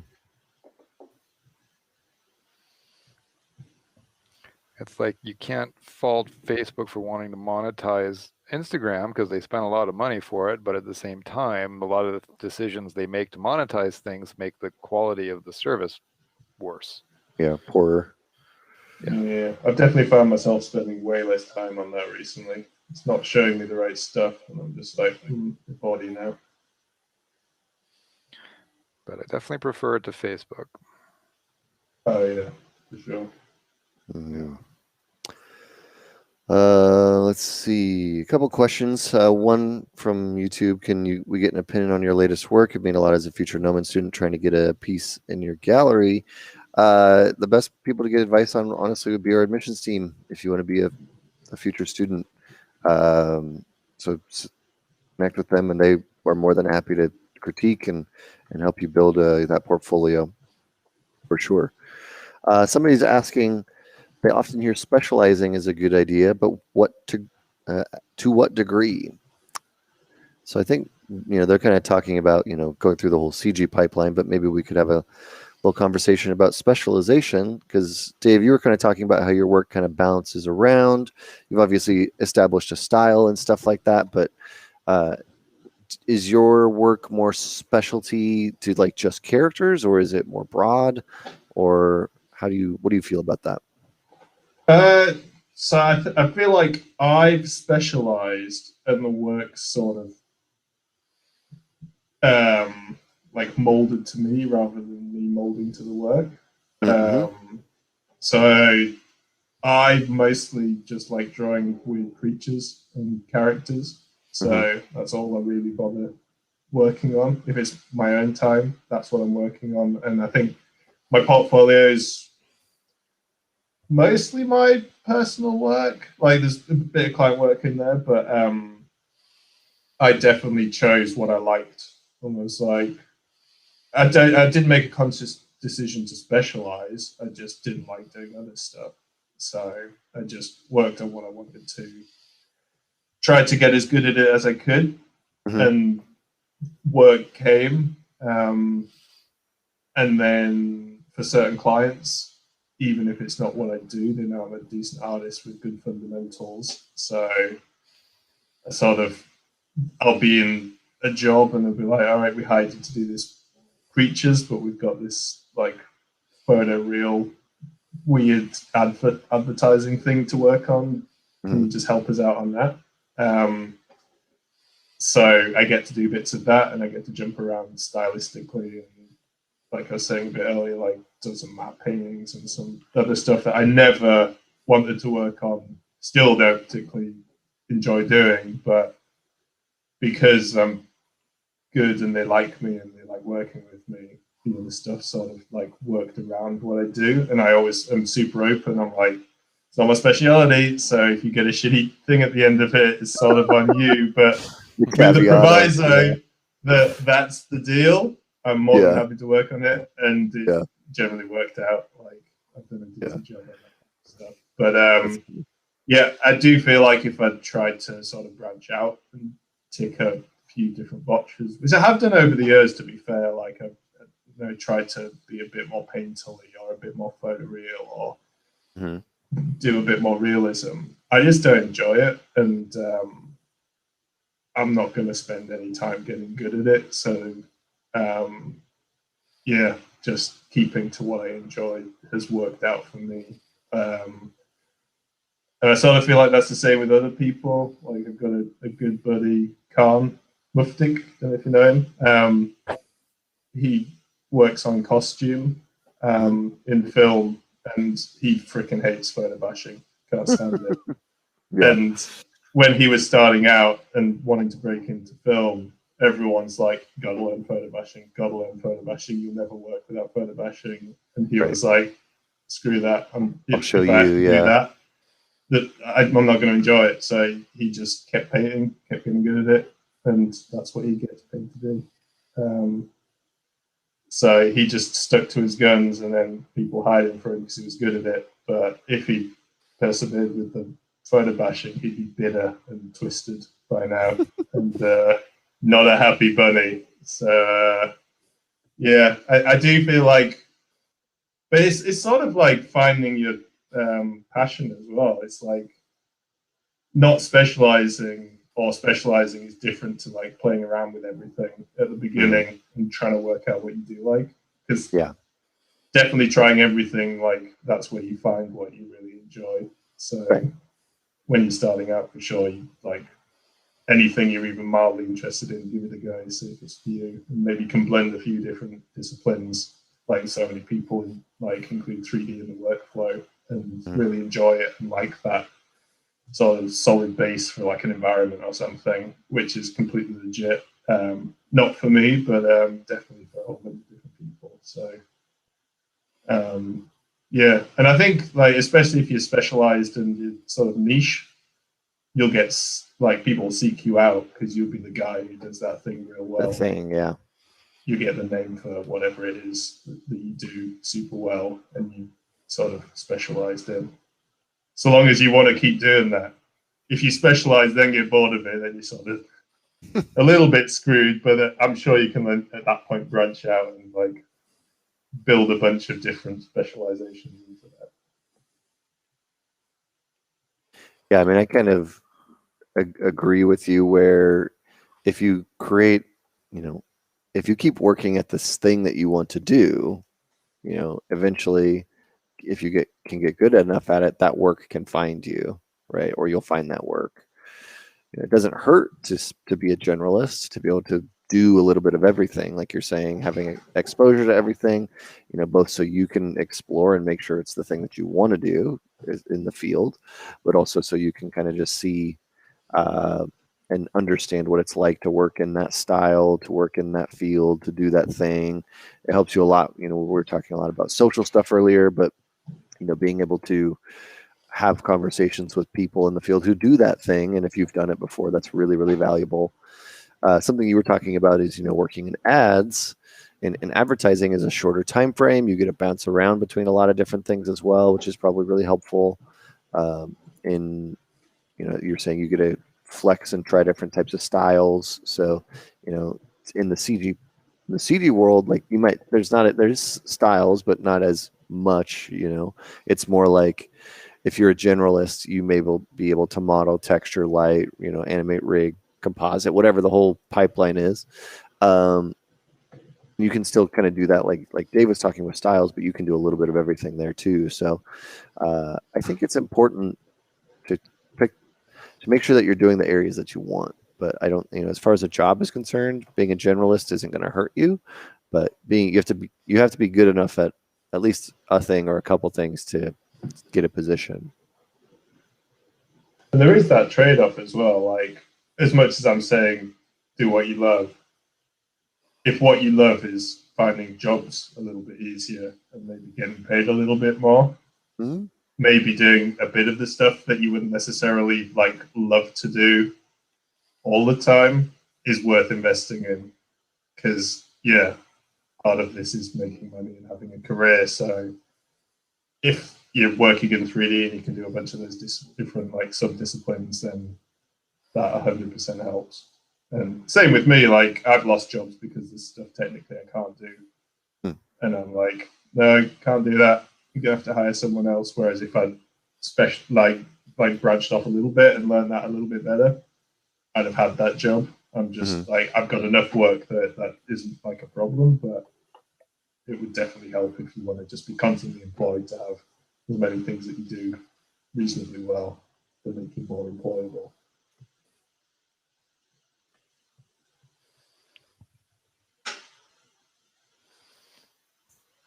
See a question mark from somebody. I don't know what your question was. Sorry if you want to retype it in. I don't know if the chat came through. Let's see.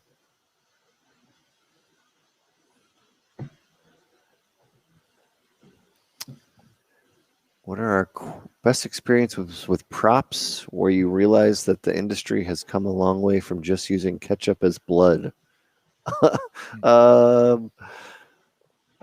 I don't think many of us do too much on-set work. So I've made props before, but I've not too much experience with them. So it's a hard one to answer.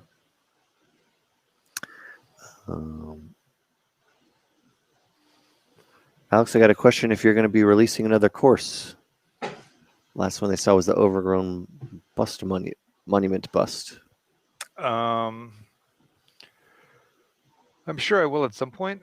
I think, I haven't in a little while, but not for any specific reason other than just, I don't know. I think I gave the demo reel class to Miguel Ortega 4 years ago, and since Miguel took over that class, I've been not teaching at Gnomon except for things like overview, which I've taken now and then. So since I'm not teaching as much, then that's part of why I'm not releasing as much stuff with the workshop. But part of doing the streams is to get back to doing personal stuff, and hopefully I'll eventually release something. So hopefully again, but I don't have any immediate plans.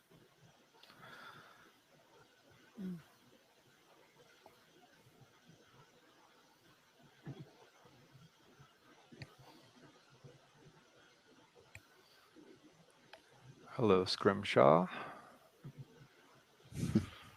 So, DVDs, yeah, long ago.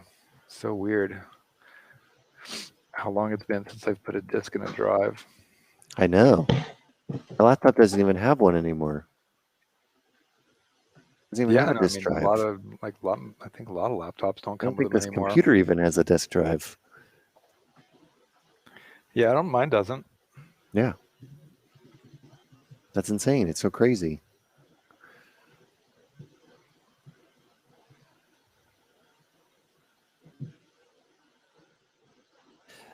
Dave, do you have different brushes for each level that you go up? On this one, no. I've got this thing, which is just the normal hard round, but the opacity reacts to pressure. It sort of feels a little bit more traditional feeling than just the hard round. It's just like same opacity the whole way through. And I sort of I use a brush for a long time and then I'll sort of switch it up, but especially for line work, I've stuck with this one for the longest time now. I've got a few different ones for when I'm shading or painting. So it'll depend if I do a hard cell shading finish or if I've got a slightly softer finish. But even then I keep to probably 2 or 3 of these things. I've got this whole collection and I use 3. And then there's a few speciality ones, there's a cloud one that I picked up somewhere years ago. Probably some famous artists that, the brush sets just get passed around. Yeah. And they're all sort of an amalgamation of everyone's different things. But yeah, especially for sketching, it's pretty much just this one brush.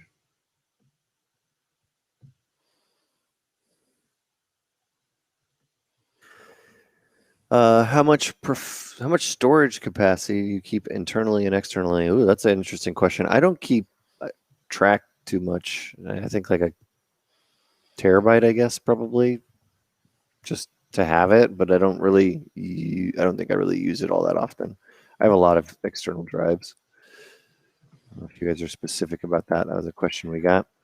I am very specific about that. I've got a 1 terabyte SSD boot. I've got a 2 terabyte SSD second internal, which is for caches.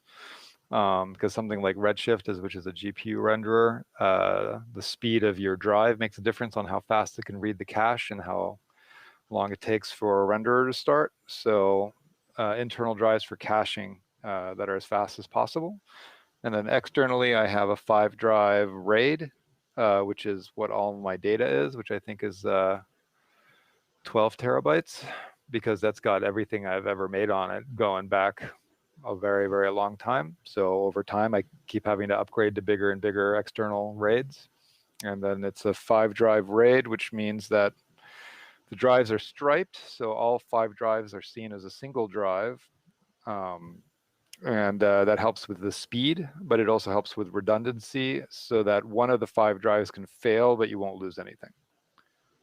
And so I've been using RAID externals for years and years and years, because I don't I do back up, but the nice thing about having a RAID is, while you still should back up to a drive that you move off site from time to time, or even using things like cloud drives, RAIDs just offer some nice security. So there's RAID 0, RAID 1, RAID 5. And so for a long time, I used RAIDs, which was just 2 drives where it would write the same data to both drives at the same time, so that you always have a backup. And so yeah, I never really liked having all of my work stuff be internal. So that's why I keep mostly caches and software internal, because I've had computers fry. And it's nice to be able to just keep working by moving the external to another computer and not have to, and be able to bring the tower to, get repaired. But I know people have a lot of different ways to work.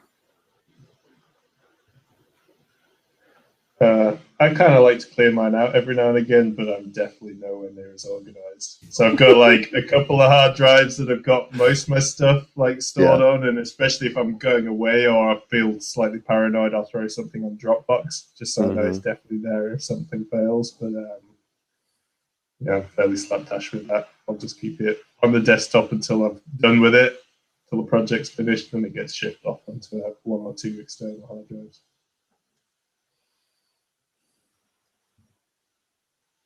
What was the first time? Oh, go ahead, Dave. I'm just going to dip out for a bathroom break temporarily. All right. I'll be Bio back. break. Save that question for when he gets back. Let's see. Looks like you're doing thumbs for the actual comp now, or composition. Yeah, I thought I'd switch to thumbnails. So, like these are what increase the likelihood of me moving to 3D. Mm-hmm. Because at least I can sort of have an idea. So I've got, lots of sketchbooks that have like quick little thumbs like this. I usually do them with on paper.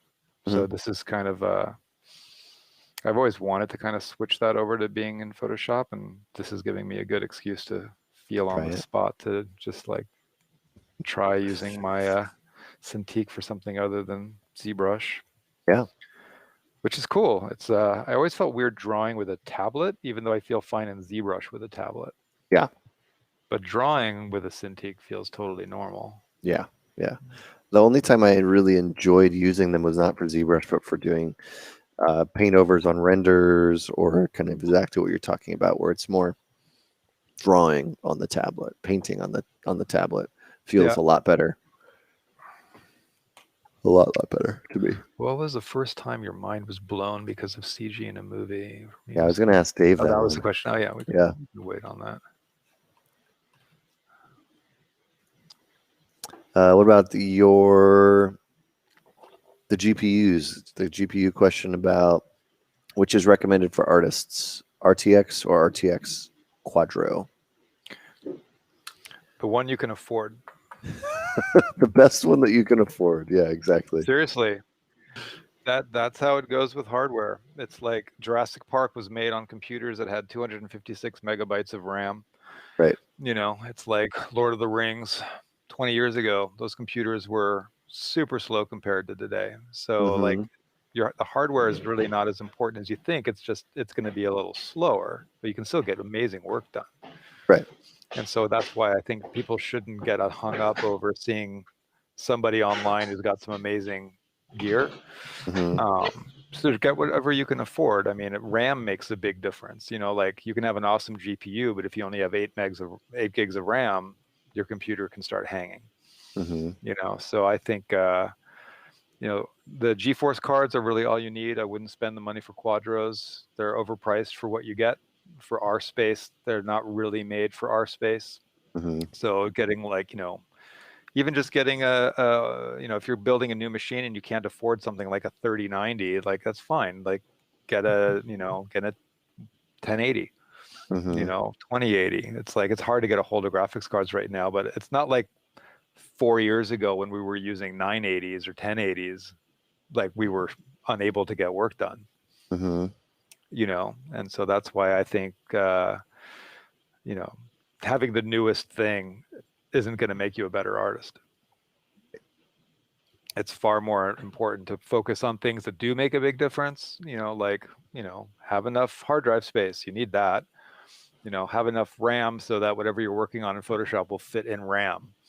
Because if you're working on a large file in Photoshop with a lot of layers, and you don't have enough RAM for that image to stay in RAM while you're working, so it has to use your hard drive as swap space, and your hard drive is slow, you end up waiting for Photoshop to wake up all the time, and so that's where trying to have at least 32 gigs of RAM is a good idea. So like you see, like the new Macs can have 2 terabytes of RAM. It's like, who the fuck needs 2 terabytes of RAM? What the hell are you doing? So much for $24,000. Yeah. So yeah, but it's like 32 gigs of RAM. I'd say is kind of like my new computer that I got like last year has a crazy amount of RAM, and that's just a configuration that Eric at Gnomon kind of put in it. It's got over 100 gigs of RAM. I don't need that much RAM. Like I'm really fine with 32 gigs. I think as a 3D artist, certain renderers are RAM hungry. like CPU renderers like V-Ray or Arnold are RAM hungry, but GPU renderers are based on your graphics card. So yeah, no, the price of GPUs right now is nuts. It's like all the crypto mining, supply chain issues, like trying to get a hold of graphics cards is really tough. So I really think just, if nothing's in stock and you really need one, it's like, don't go and spend triple retail for a 3080 or, it's just let the supply chain catch up, and you're better off just, if you have a machine that can handle dual GPUs, just like buy two 1080s. They'll be super cheap. Yeah. But yeah, no, the prices of stuff right now for GPUs are so, it's freaking Bitcoin, all that stuff. Oh yeah. Ain't crazy, just the amount and like how hard to get they are right now too. Unless you want to really pay crazy prices. Dave, you're back. Welcome. We got a question. What was the first time your mind was blown because of CG or animation in a movie?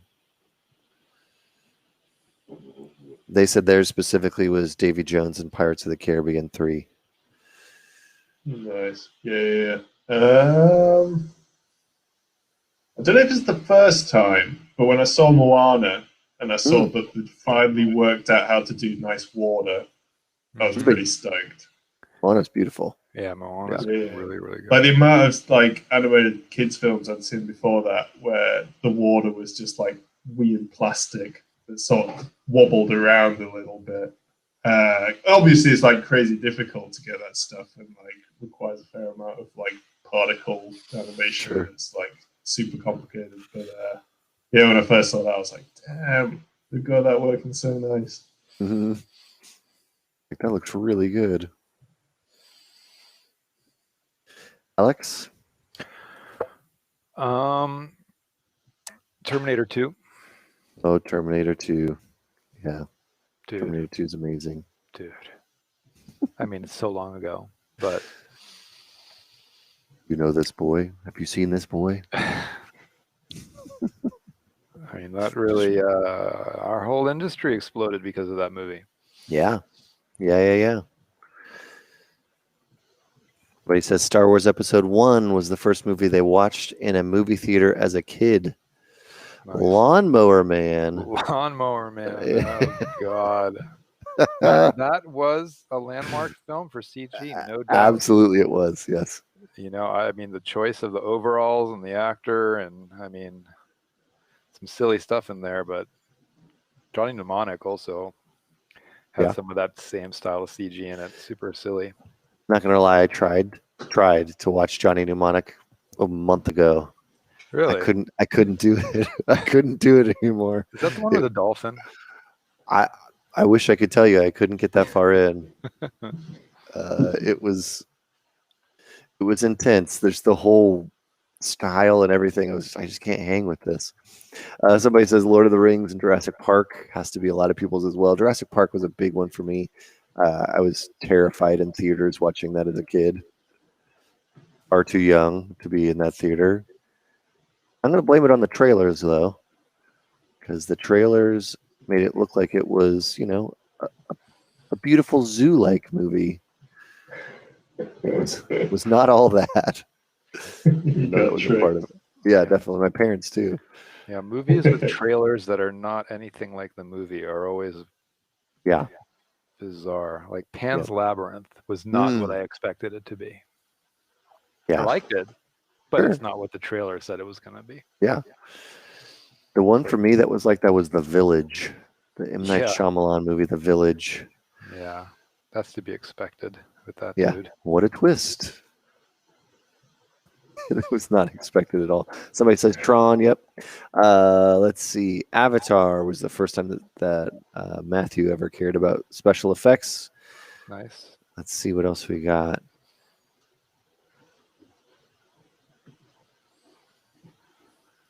Somebody's asking about the Huion, I think it's called display tablets. They're like a newish competitor, Wacom. I've never used one. I don't know anything about them though. I've heard sort of like half decent things. I've never used one, but I've definitely, maybe not like a lot of artists, but I've met a few people who've used them and are like, yeah, actually they're pretty decent. That's good.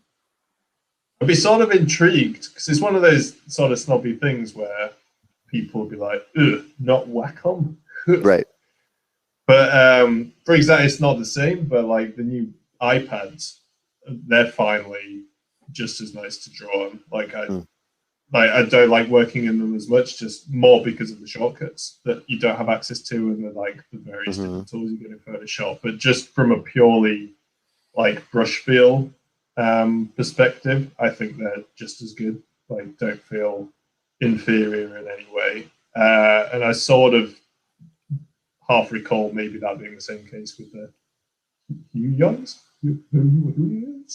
I don't know how to say it. Yeah. Whatever it is. But yeah, I'd be definitely intrigued. Yeah, even with the parallax, like my Wacom's got parallax. You get used to it. It's one of those things that if you use it every day, you sort of are fine with it. So even if you got the parallax but it wasn't too noticeable, I think that would probably also be fine if the price is, I don't know, a quarter or a fifth, whatever it is, because I know they're a lot cheaper than the Wacoms.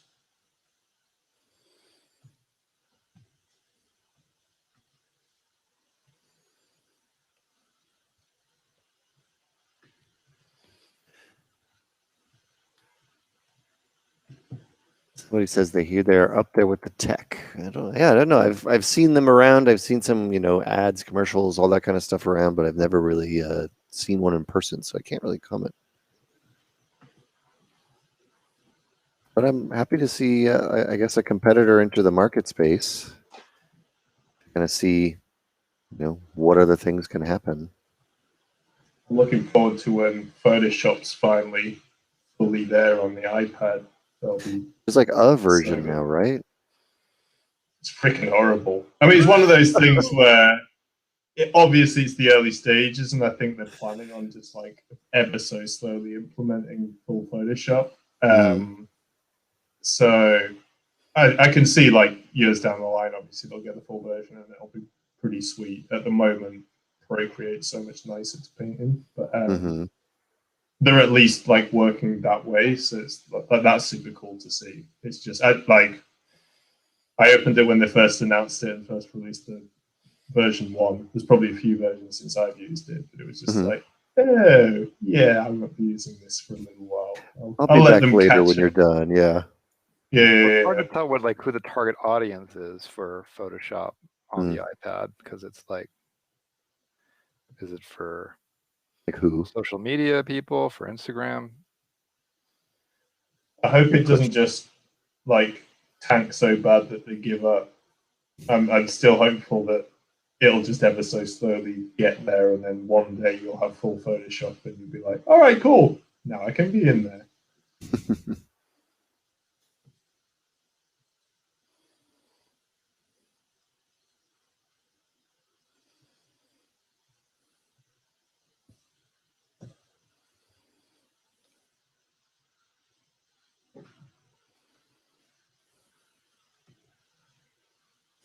Procreate's great though. I definitely play around with that one a lot more than any of the other ones. Procreate's very, very cool. So many people doing amazing stuff with Procreate. I only just managed to get out of it. So I bought an iPad, and to begin with, it's just that like shift. I was like, have I made a terrible, expensive mistake here? Because I just like, it wasn't a direct translation from a Wacom. I was like, no, I need to spend a bit of time in it. So I sort of forced myself out of the physical sketchbook, just to be like, I need to just focus on it. Anytime I want to sketch, I have to do it into the iPad just so I can get used to it. So I wanted it to sort of be like I don't know, I go on holiday, I take the iPad, and if I can't for some reason get back, flights get cancelled or whatever, or a job that I really want to do pops up, it'd be nice to have the option to just do it in on the iPad, and I sort of finally got to that point where I was like, okay, I'm feeling really relatively comfortable now. Like the learning curve was fairly short, and then I just sort of got used to it. And now I feel like I know it well enough that I can finally go back to my actual sketchbook with my Prismacolors, and it's actually really nice and feels really good to be doing some traditional sketching. You're allowed to return after your workout. Exactly. Yeah. But I did feel like it was good to sort of put in that time and get familiar enough with it that it's useful down the line.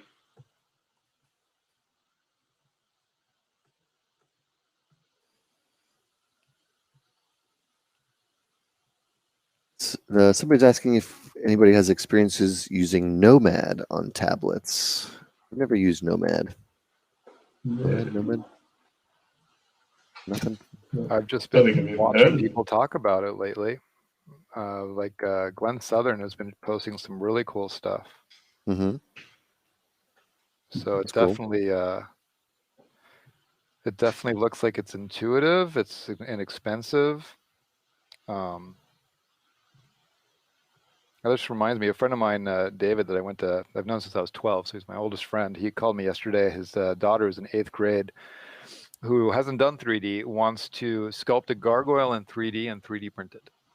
Hey. And I was like, he's like, do you have any recommendations? I was like, yeah, Nomad or Forger on the iPad. Do you have an iPad? He said, yeah. So I'm like, get that. And then once she's done, as long as you can export it in OBJ, send it to us. And I mentioned how we had just got that 3D printer and maybe we can print it for her. But it's crazy to think that, you know, that request, which 10 years ago would have been like, your 8th grader wants to what? Like, there's no way. And now that it's really not that ridiculous to think that she could just grab Nomad and play with it and sculpt something and send us the file. We can 3D print it, and that's what she wants to do for her art project. And it's so cool that that's where we're at. Yeah, it's amazing. Awesome.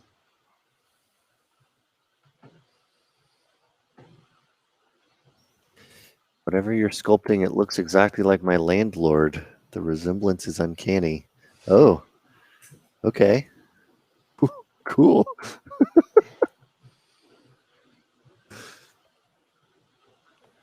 Let's see.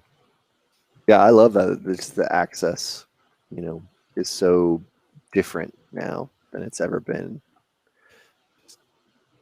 To be able to do stuff that's never really been done before at such age, like at such a young age, is so cool. Yeah, I mean, just the fact that Griffin on his own, I mean, he's 17, but the fact that he was just yesterday, over the last couple of days, I want to sell prints and just be able to by himself figure out online the options, big cartel, get it set up, connect it to, you know, Shopify, you know, with his debit card, and like, you know, it's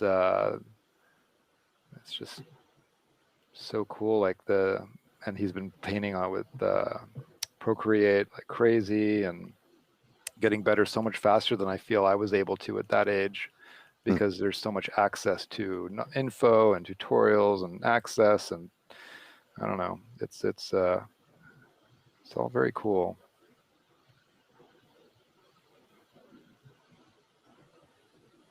Yeah, for sure. I mean, just from videos on YouTube to ways to learn.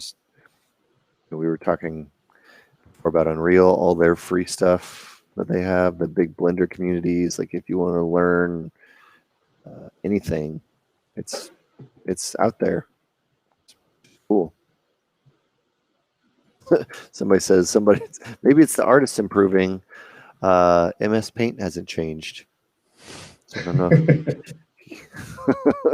I still remember, but maybe that's part of that story. Like I remember being, 12, younger, 9, 10, playing on my dad's laptop and just making scenes in MS Paint. Just like making the classic MS Paint scene is like you fill the bottom of it with like green or blue, and that's the ocean or the land, and then you put like a light blue and you make the sky, and then you make a circle that's the sun, and you like there you go, I made a landscape in MS Paint. I think I probably made 100 of those. Was it MS Paint where you could go in and get to the pixel level? Oh yeah, yeah. Because I think that's what I mostly. I had my Game Boy. I remember transposing Mario scenes, Yes. pixel by pixel across. Yep. Going in just one by one, making the shape. How many pixels across is Mario's head? Yeah. 1, 2, 3, like counting them out. Painting alien guns in MS Paint, somebody said. Yep. I had a lot of fun in MS Paint, despite how much I never use it anymore. There's some old guy, like I think like 80 or something, who does pixel art with MS Paint. Still today, there was something on YouTube I saw about him. Really? Yeah, it was pretty impressive. Huh. Paint pixel art, yes. And that's definitely a thing. It's probably very good at that. Considering it's only pixels, I think.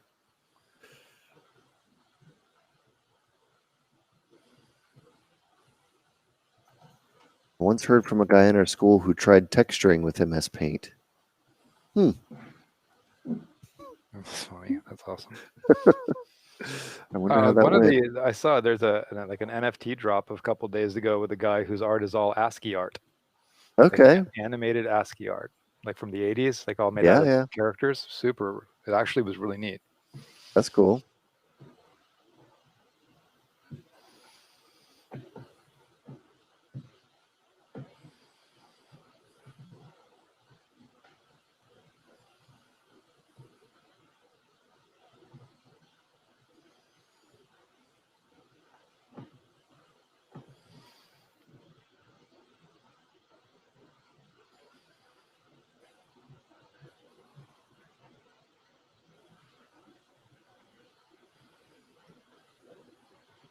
Trying to decide if this character has a nose or eyes. I'm not. Do you ever do this thing where you just kind of sit around and you're like, "Is it go here? Nope. Nope. Nope." Yep. That's something. We'll leave that one. I don't know where this is going to go, but it's going to be in here somewhere. What's the ASCII art guy's name? I don't. I think it was Nifty Gateway. So you'd have to, because I hadn't. I feel like the name was like XOR or something like that, or X0R. But if you Googled like NFT ASCII art, maybe that would pop up.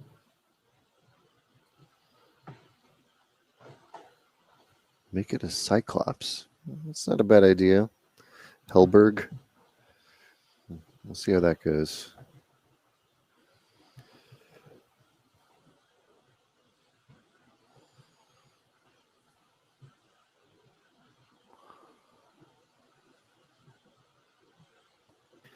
Yeah, we have 50 minutes left. Dave, how you doing over there? I know it's getting late.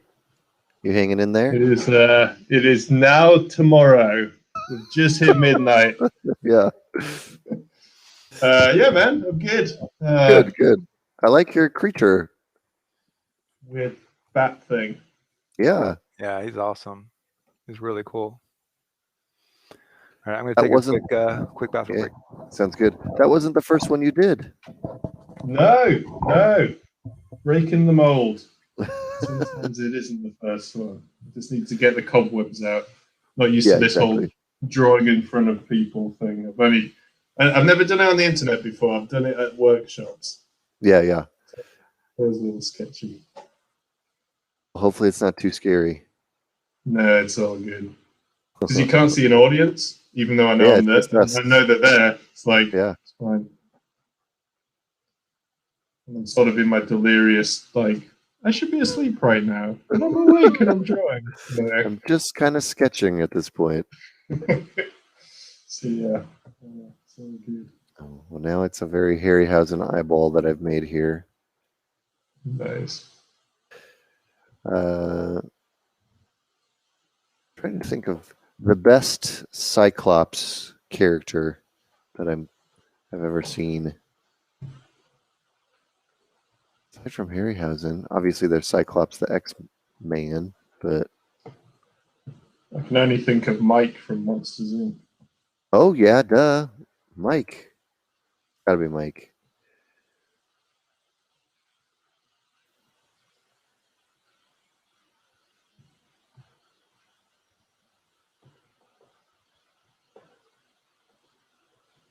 Erase that.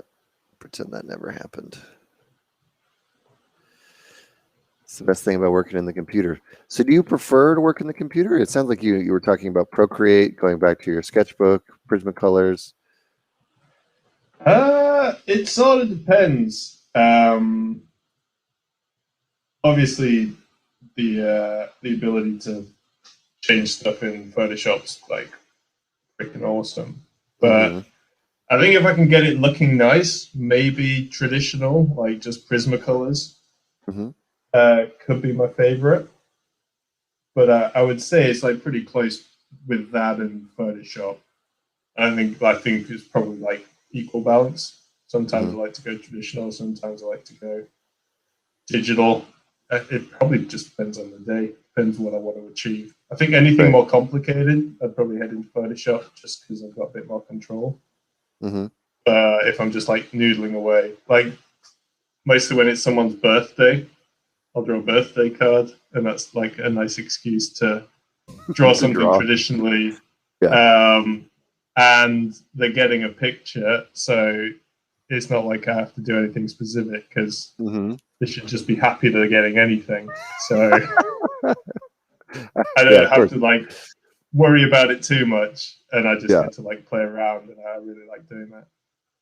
I think I've got like a touch more control with traditional, like just. I was going to ask you about your style. Like, is your style the same in traditional versus digital? Yeah, I would say so. I think maybe the ink styles ever so slightly different, but it's probably something that I feel is different. You know, when you think everything's like so far apart. And to anyone else, it's exactly the same. So I think I can tell the difference. You probably couldn't. No, I don't think anyone else can. It's just like a personal. Everybody's like, that looks exactly the same. How did you do that? And you're like, oh, it's so different. Yeah. It's like the same when you move between styles. When you feel like you're doing these huge jumps, like, oh yeah, I'm working this style and I'm working that style. And to everyone else, it's like, oh yeah, it looks the same. Still tell you made that. Yep. Okay. Exactly.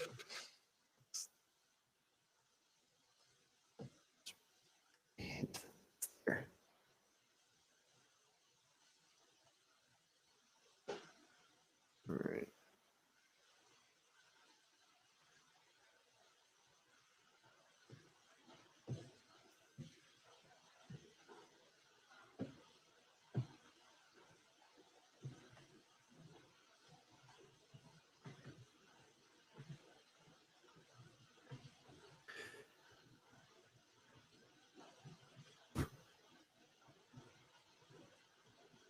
Which one of the three pieces would win in a fight? I assume you're talking between mine, Dave's, and Alex's. I think mine would be screwed. Mine has no chance. Yeah, that's a good question. I mean, Alex has a lot of choices in there. Definitely a lot. Yours feels like a bit more of a bruiser. Definitely a bruiser from here. Yeah. Alex, which of our pieces would win in a fight? I can't hear you. Sorry. Hang on. I muted you. All right, you're good. I think yours has the. I think yours. But wait till you see these legs, though. Oh. Looks like a bruiser, but he's fast. Maybe not. This is the. I don't really like how this is looking, so I'm just going to focus on one specific area technique. He is definitely skipped leg day. Alex does have an army, though. That's a good call.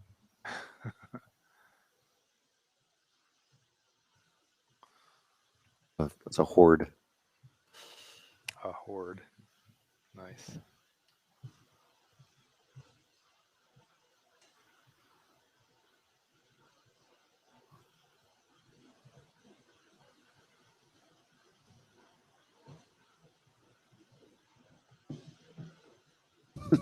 Dave definitely has the biggest chance of spawning an anvil over his opponents. Yes, for sure. Acme style.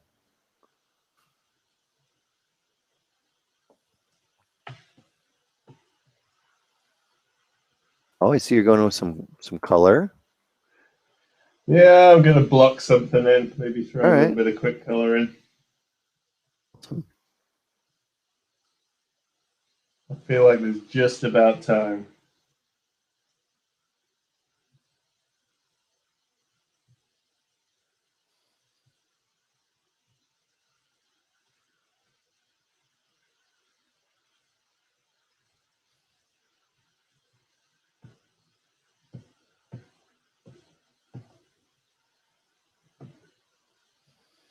Or a piano. Yeah, or a piano for sure.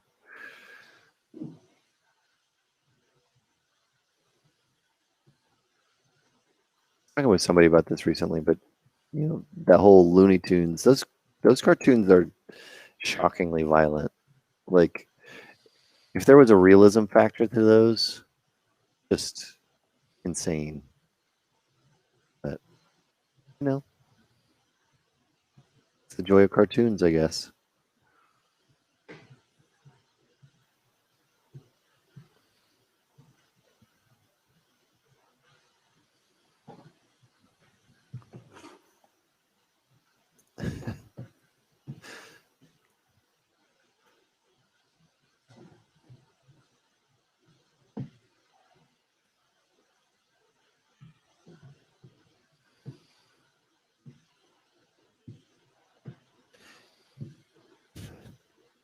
Let's see.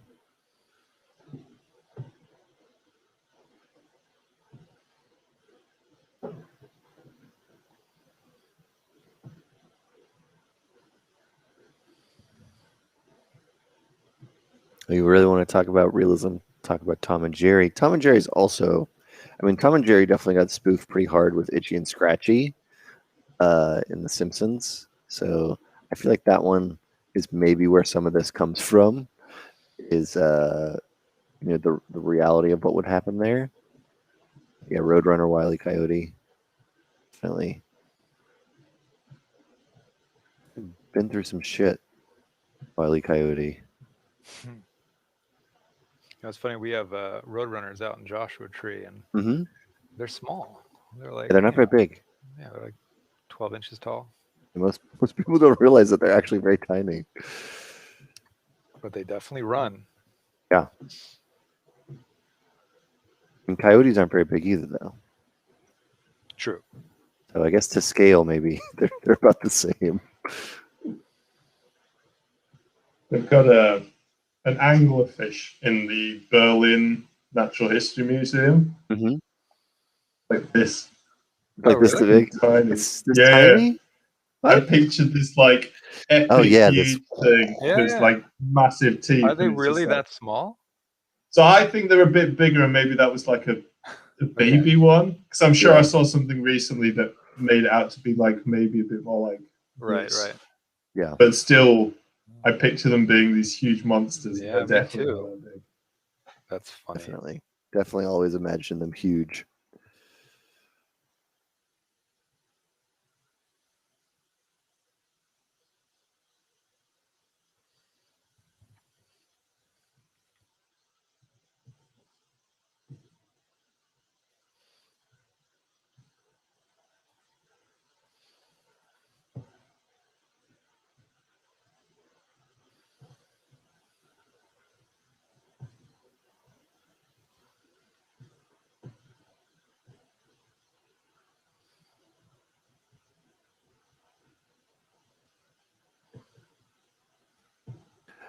Dave, when you're doing creatures and stuff like that, like how interested are you in like anatomy, like referencing creature anatomy, animal anatomy?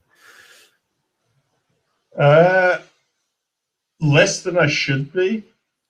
Okay. I always find if I try and design something that I don't know the anatomy of, and then I focus on the anatomy, it gets way too stiff and just looks a little bit crappy. Mm-hmm. I did like Claire Wendling. Mm-hmm. Mm-hmm. she had a workshop in Spain that I went to a couple of years ago, which was freaking awesome. Just like her and I think it was about 10 of us or 15 of us just hanging out with her, watching a sketch and kind of picking her brains. And I think that her approach is sort of intelligent, where if there's an animal she doesn't know, she'll do a bunch of studies and sort of do a bunch of prep so she fully understands it, then goes off and does the designs.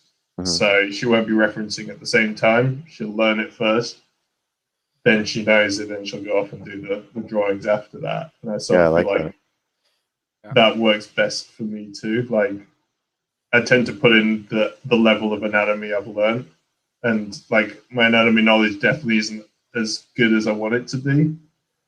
But I feel like the more I know, the better stuff gets. Even on the super stylized stuff, like you always throw in like some fairly complex anatomy. You just have to simplify it right down, and it just really helps you sort of work out how things should work and the mechanics of like how something should turn.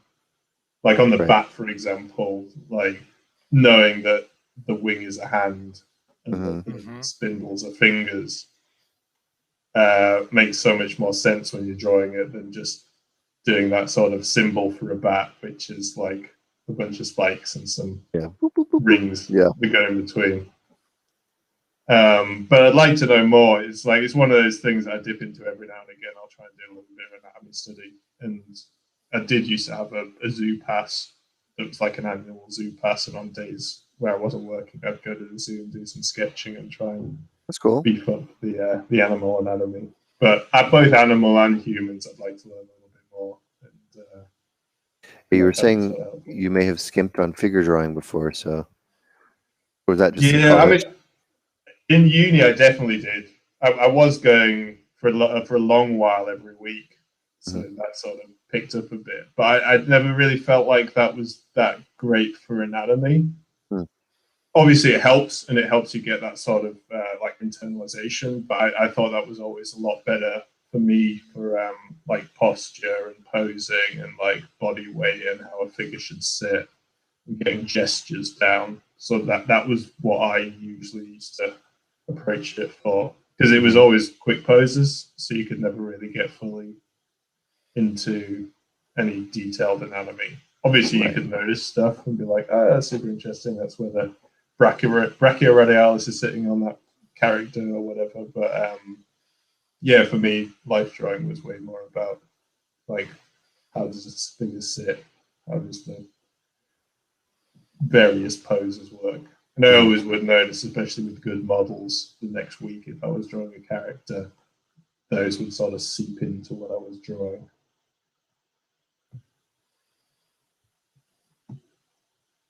Makes sense. Yeah, I've tried to similar, I guess, where it's like I kind of maybe go the opposite, where it's like I'm going to explore a shape, and then it's like, oh, I should probably know more about this. Like then it's like, okay, I'll go research that thing. Yeah, I haven't done as much sketching, or I've done likenesses, and I've done creations of animals and sculpts of animals and stuff like that before, but not as much practice as I probably should to just do, like you're saying, from the zoo or from real world reference. You enjoy it though when I do it. Have you just picked it up like bit by bit over the years? Like how much of it is intuitive and how much of it's like purposeful? Like human anatomy is pretty good. Some, bipedal anatomy. I think I understand like the bone structures more than I understand the muscular structures. So I can at least get those blocks in, but then I usually end up relying on probably my human anatomy and bipedal anatomy to like fill in the shapes. And that's where I realize like, okay, this isn't what it's actually should look like. I know where the bones are going, but how it's all connecting, I'm not as familiar with. And so that's when I'll get into like other bits of reference and saying, okay, like that's where my sort of investigation and research kind of comes from. Like who were the main ones? Who were the main people you studied and felt like were the most useful. For human or animal? Or both? Human. Yeah. Human. Richmond is probably from figure drawing is my favorite. I really enjoy Michael Hampton's figure drawing book. It's a really, really good one. It's kind of illustrates. It's well illustrated, but it shows construction, and it's more about posing and posture and just general composition of a figure. And then I took a workshop with Scott Eaton several years ago, who's a really obviously great anatomy artist. I've done his as well. Yeah, that's a great one. I used to have a studio in central London. Mm-hmm. And then a few years later, we did a workshop, and Scott was there, and we were chatting, and he was like, I was in that building. I was like, I was in that building too. Mm-hmm. So I knew of him at that point, but I never actually bumped into him when I was in that building. But he's great, like crazy knowledgeable. I've done, just a lot of studies of human torsos, arms, legs, like that kind of thing, to just understand that. And then just a lot of character sculpture, I think, over time, digital, but character sculpture to just get there. So a lot of it for me is kind of intuitive at this point, but it is, I'm trying to explore a new shape. Like on this stream today, I'm kind of struggling to find a shape that I'm enjoying or what I'm trying to combine. So this is one where I would probably take a step back and like find some reference and be like, what am I missing here? For sure. I mean, there's so much of it to learn. It's sort of a difficult one for me to balance out of like, how deep do I dive and how much do I try and internalize and how much do I just sort of go, okay, I can learn this much and then I'll reference the rest of it. Mm-hmm. Whenever I'm drawing something, I'm like, I need to know more of this. It always just feels nicer when you know it and it's seamless and it's easy.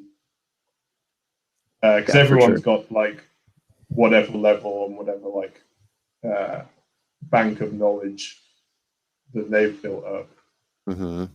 You can always go further, but then that's a whole bunch of time, and some of it just won't stick. However many times you try and cram it in there. Somebody was just saying in the chat, but it's the Oscars this Sunday. I had no idea. Honestly. No, you do.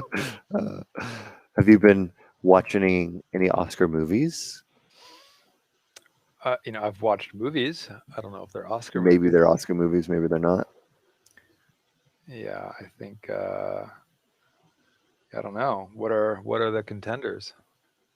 Depends on what category you're talking about. Go for Best Picture. Best Picture, there is Minari, Mank, The Sound of Metal. I just watched one with Anthony Hopkins that I am, for some reason, blanking on the name of the movie, but it was really great. Really good film. Either this weekend or something. What else is there? Trial of the Chicago 7, I think. There's probably others that I can't remember. But the ones that have stuck out to me was probably... I liked Mank quite a bit. It was really beautiful, and just the style of the film. Clearly, a lot of thought was put into that. Like just, and that's a big director, isn't it? Is that Fincher? Or? That's Fincher, yeah. Fincher, yeah. Fincher with the making or writing of Citizen Kane. Right. Apparently, the original script or one of the scripts was written by his dad, which I thought was an interesting story. Yeah. So why is it called The Mank? I thought it was about people from Manchester, and it didn't really appeal. No, it's called Mank. It's about Herman Mankiewicz, who is the screenwriter. Okay. And yeah, it's pretty good. I really liked it. The Father. Thank you, Comic Surfer 750 from Twitch. Thank you. That was the one I watched with Anthony Hopkins. Yeah, that was really good, actually. Anthony Hopkins is so good. Oh yeah, and he's been around for so long. I could watch him in anything now. His Lion in Winter. That's a great movie from like 50 I don't know if I've years seen that ago one. with him. I don't know if you follow him on Instagram, but he has a really excellent Instagram. Really? If you like listening to him talk, it's a lot of clips of him talking. So, just in case you were curious or wanted somebody new to follow, recommending Anthony Hopkins. Nice. I watched some documentaries that are coming up. I'm a bit more interested in the documentary section than I am the film section. Yeah. Let's see. Best Picture doc Oscars. Let's see what we got. I haven't seen. Is that old? Oh, these are older.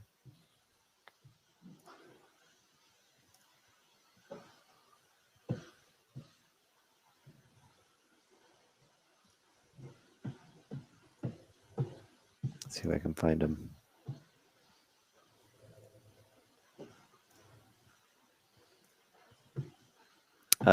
Time, My Octopus Teacher, The Mole Agent, Crip Camp, and Collective. Have you seen any of those? I've not heard of any of those. Well, there they are.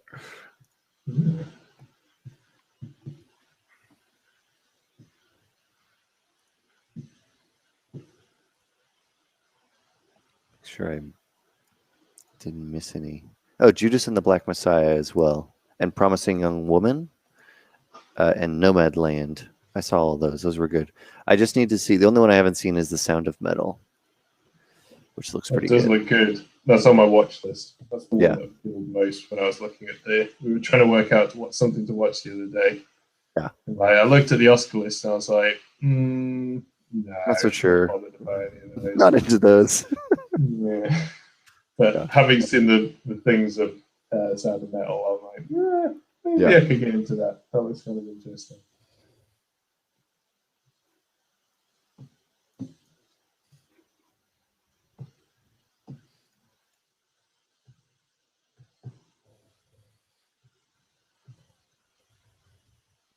Somebody said Hopkins' Twitter feed is a fever dream come to life. So there you go. Also recommended on Twitter.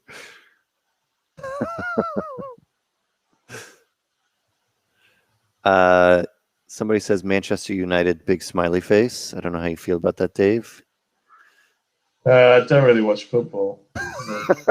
So don't care. So, sure. Yeah. Why not? I'm not into football. Know if you had a team. Promising Young Woman was also really good. I really liked that movie. That's definitely one I would recommend. Super, super good. Very unexpected. What was that one about? Chat. It's hard to describe. It's really hard to describe. I don't know even what I would say.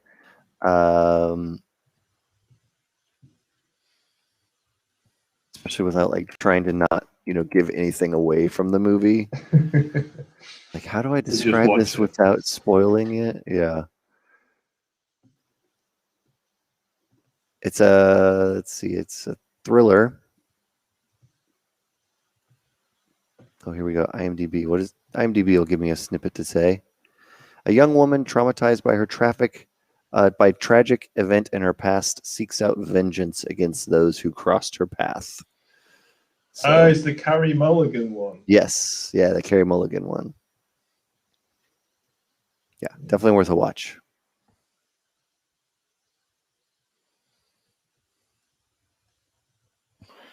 There's so much stuff to watch. Oh my god. Oh yeah. There's way too much to watch. Crazy. I'm sort of hoping there's a new season of Succession coming sometime soon. It feels like it's the right time for that to be coming back at some point. You guys see that? I've never seen it, no. So good. It's like a sort of take on loosely based on the Murdoch family. It's completely dysfunctional, full of like horrific characters in like the most brilliant way. Kieran Culkin's in it, Macaulay Culkin's brother.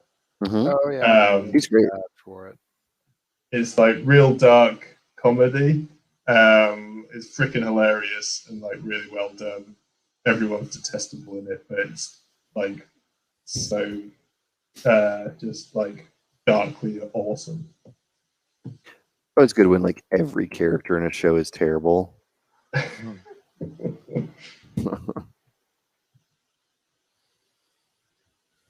year that Chernobyl came out, yeah, that show was unbelievable. I really liked it. It was so depressing. That's the guy who's making The Last of Us. Is it really? No. After Chernobyl, they told him he can make whatever he wants, and he chose The Last of Us. No way. Isn't that cool?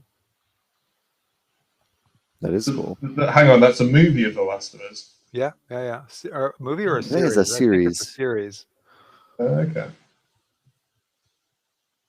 I never played it. I don't play many games, but it's one of those things that always pops up as people's favorite. It is I've played 1 and 2. Finished both of them last year, and oh my god, wow! There's no words for how amazing those 2 games are. And I mean, if there's a game that deserves to be turned into a series, it's The Last of Us.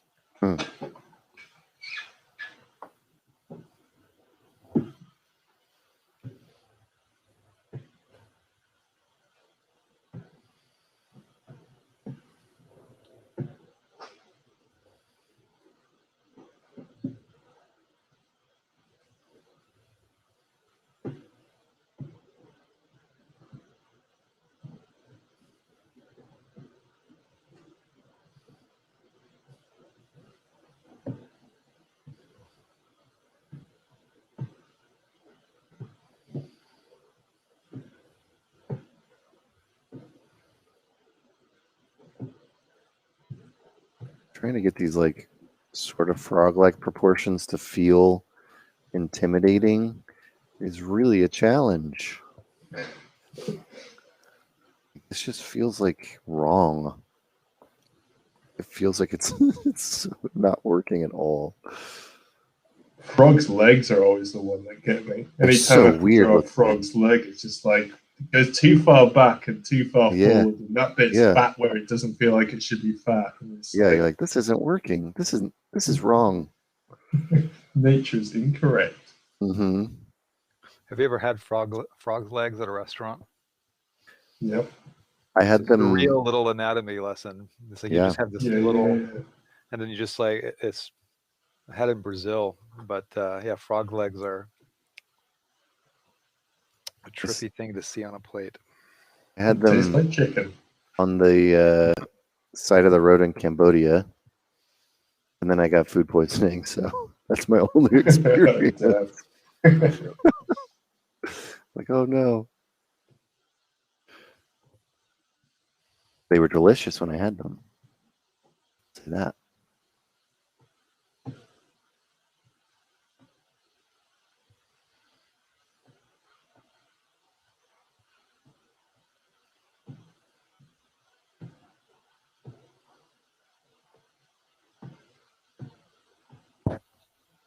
All right, we have 25 minutes. Dave, it looks like you blocked in your colors. Or blocking in. Indeed, the colors are blocked in. So I was going to ask you, I didn't want to interrupt, but you were using red. Were you using like quick mask, or what were you doing with all that?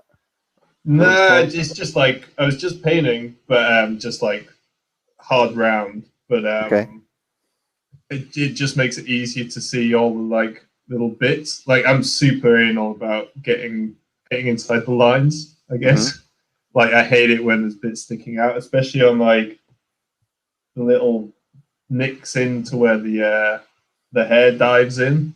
Mm-hmm. When it gets cut out when you use the magic wand, it really bugs me, and it's the kind of thing that no one else would see, but would bug the shit out of me. So I always try and get in, and red's always the easiest way to control that. You can see it a bit better. Yeah, makes sense. And then one of my one of my actions is to unred the red, so it just turns it grey, and it just gives me control for like each layer of the clip. So I've got like 3. I don't know if you can see the layers panel, but basically I've got the block layer, and I have like layers clipped above as a clipping mask, in like a nice hierarchy, so I can like shade on top of that with multiply layer. Every time I do a new one of those, if I'm working in red, obviously you can't see red on red, so it needs to be desaturated for the next one up. Gotcha. So it's more of like a procedural thing, like you're going through each step and getting it blocked in. It's just easier to see it that way. Yeah. So this is the bit, like, I was working on a job last year, I think. Yeah, during lockdown, crazy busy. I was like pretty much working every single day for 3 months straight, which was just killer. So I actually hired a buddy to do some of my block-ins. And if I could do that for every single job, I 100% would. Because it's the most boring, crappy part of the process. It's like, I just want a machine to be like, go. It's one of those things that hopefully AI will just work out, and it can like lock it all in for me, because it is just like mindlessly boring. Yeah, when I was coloring comics back in whenever that was, early 90s, the whole job was the lasso tool. You know, it's like it was selecting the line art before you could fill it with color. And so you just get some like crazy line art of, you know, hair in the wind. And you just sit there with the lasso tool and just have to, because it was lasso tool and gradient tool were basically what we were allowed to use. And it was, yeah, I feel like 80% of my time was making selections. So I think one of the things we do in the work, the little tutorial I did, is there's more for people who are working with photo, like either mapping or like photo retouching. But I was at work recently, and some girl was like painstakingly painting out a mask for the hair. And Photoshop's got this AI tool now where you literally just roughly select it, press a button, and it cuts everything out. And she'd literally spent hours and hours doing this. I'm like, just do it like this. And she's like, what? No way. So I'm sure, like, probably not quite as good, but the lasso tool's probably got an equivalent now where you could at least cut out some of that horrible, mindless work.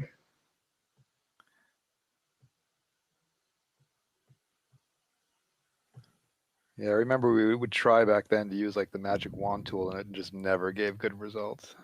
But that was, you know, many moons ago.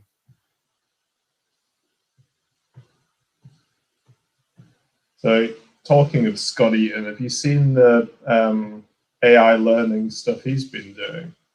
Pieces of it, but I haven't gotten too deep into it, but it seems cool. It's like super impressive. He was showing, like, at one of the workshops we were doing a few years back, he was showing me this thing, because he's got the bodies in motion, his like stock image site with all the high-res images of gymnasts, and he basically trained the computer to analyze them as he was drawing. And at this point he was drawing fairly small, but I think some of the newer stuff you can do higher res. But literally as he's drawing, like 2 lines, it would go, so it looks like an arm, and it would just render an arm straight off. And then as he was drawing a little bit more, it put a torso in, it's like, oh, that's the arm for the torso, and then it would render the torso, and it'd end up like with these, like, I don't know, a 20-second thumbnail of a character rendered like as quick, like a Phil Hale painting. And it's just insane. And like the crazy thing was, he'd do the thumbnail and then he'd draw a cast shadow in, and then it would know where the lighting should come from, and it would light it from the direction that would be dictated by the cast shadow. Wow. And I think I was sat with my friend Giles, and he's like, this is terrifying. This is basically gonna like steal our painting jobs. And I'm like, no way, man. I love this. All I want to do is do like cool proportions, get a design, and then the computer can paint it for me, and I'd be super happy. Yeah, you can paint all that for me. I don't care about that. Yeah, that's not what I'm here for. Funny.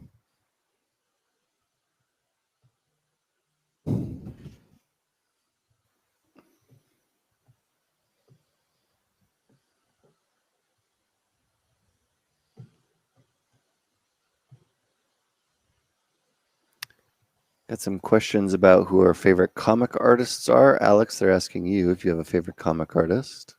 Simon Beasley. Simon Beasley. Nice. Yeah, his stuff from the 90s was incredibly cool. Mm-hmm. Jimenez, I would say, next. Mm-hmm. The Meta Barons has just some insane artwork in it. If you're into Bisley, did you also like Jim Murray? Mm-hmm. Yeah, for sure. I always sort of preferred Jim Murray. Like, I guess his like stylization was sort of slightly more down my direction, but Bisley was obviously pretty awesome as well. Yeah. Yeah, Beasley had felt for a second like he could like be the next Frazetta, and then he kind of like had such a short career. Mm.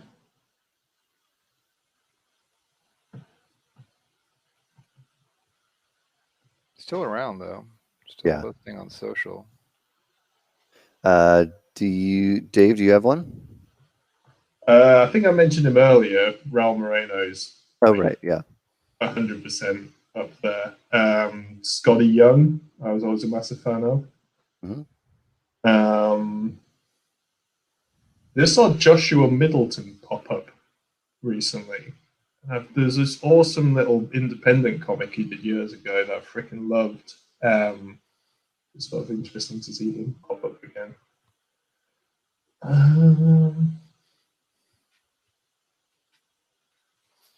I wasn't as into comics as just other like concept artists or like stylized illustrators. Yeah, I think they're the ones that pop to mind. I'm sure there's many others that I'm forgetting. Like the Asterix comics were always like a big thing for me, and I think they massively stand up. They like the gestures and the level of like simplification in those I really dig, and his designs are super appealing, and I love the environments in those as well.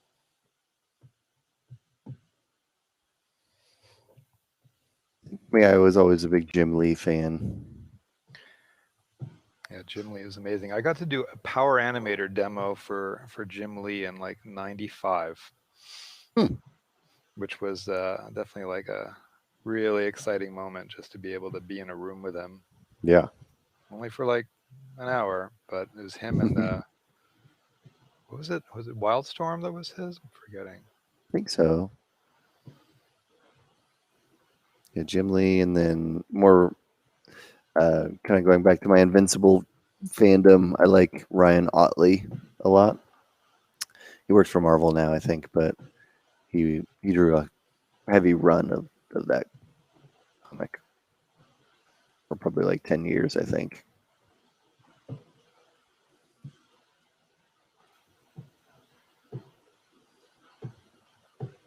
You find many new artists.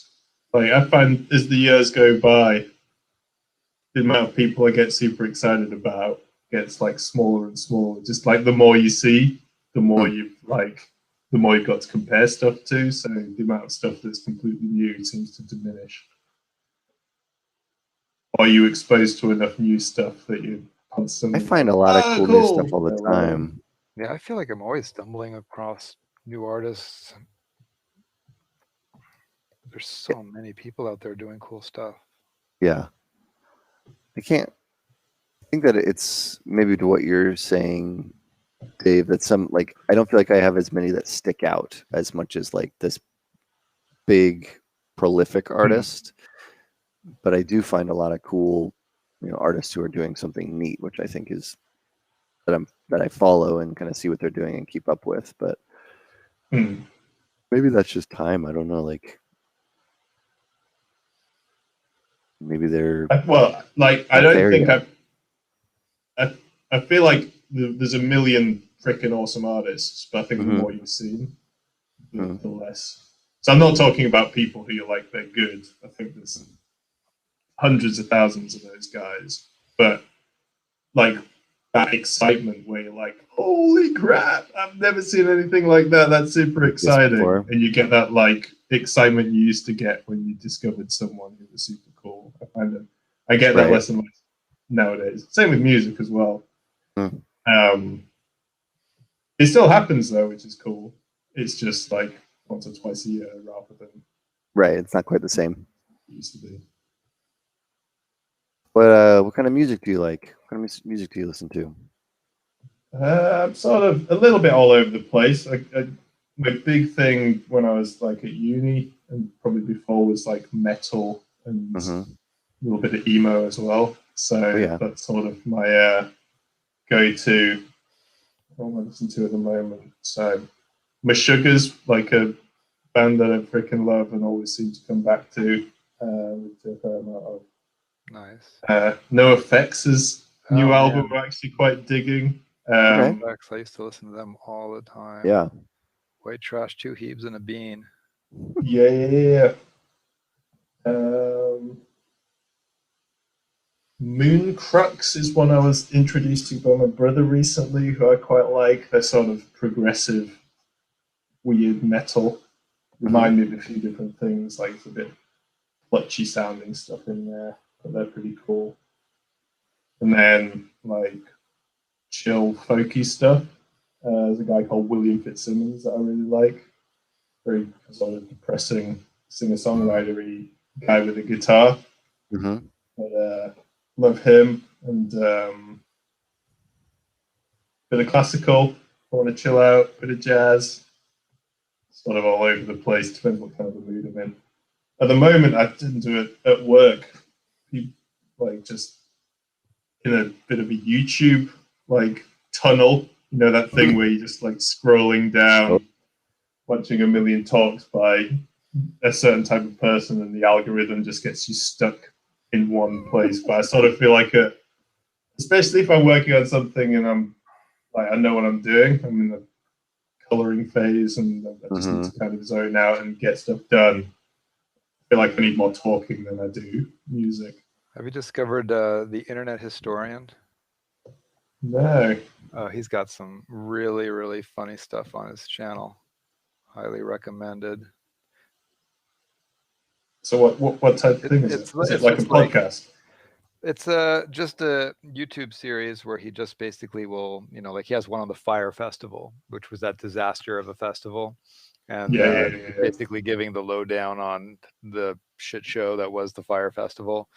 And so it's just like random tales that were sort of from around the world, like that cruise liner that crashed went ashore a few years ago, and a bunch of people died. A huge cruise liner, and, because the captain was basically a nincompoop, but it's done in a really, really funny way. The guy's voice reminds me entirely of Jermaine Clement, the guy from Flight of the Conchords.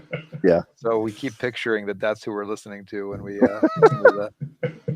we actually Googled for a second. You had to check. It's got to be him because the humor is very similar, and it is from New Zealand. Okay. The guy. So, but we can't find any information to confirm or deny who is behind that channel. But it's amazing. Really funny.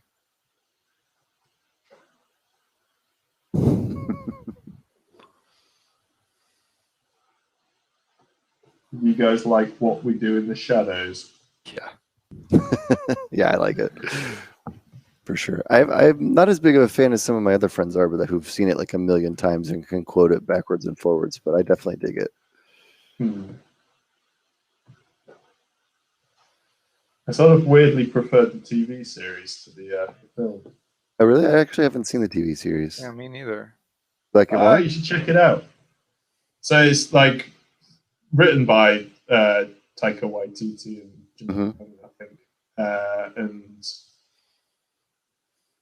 different actors, I think. Yeah, it's got different casts, but it's really good. Like same type of humor, obviously. But yeah, really good. I don't know if it must be available over your side. I'm sure of it the is. pond, I Yeah. presume. I So yeah, remember if you like the seeing stuff movie, for it, but I never ended up watching it. I actually didn't like the movie the first time I watched it. Yeah. Watched the TV series and really liked it, and then went back and was like, oh, okay, I guess the movie's pretty good. I get it now. I like it now. Yeah. Yeah. Do you like watching movies or listening to soundtracks, or what do you do when you're working? So it's definitely more like I don't watch films because like I'm not paying too close attention. I hate the distraction of having stuff on the screen. So if I'm watching stuff, I prefer it to be stuff that at most I have to just like glance at every now and again. I don't like the distraction of something that I feel like I'm going to miss. Mm-hmm. And I also don't like watching anything that I feel like I actually want to watch. So yeah, it tends to be the podcasts, bit of music, or documentaries I can just listen to. I went through a period of just watching the most horrific, depressing documentaries, which sort of culminated in like this horrific, like 3-part BBC documentary about pedophiles, which cool. legit just bummed me out for about a month. And I was like, I probably need to stop watching all of this horrible stuff. Like, there's some happy cartoons on in the background. Yeah. I do like a good documentary. Yeah. One of my favorites. I've definitely watched a fair share of documentaries while working or listened to them, because sometimes you don't have to see what they're showing. It's like person talking, or it's a reenactment sometimes of people who weren't even the real people, and it's just like you don't really have to do the whole thing. I've listened to a lot of or watched a lot of documentaries working. I'm trying to if you've got any good podcast recommendations. Like I got really into the Serial stuff early on. Serial was so good. S-Town was amazing. Yeah. I really like Morbid lately.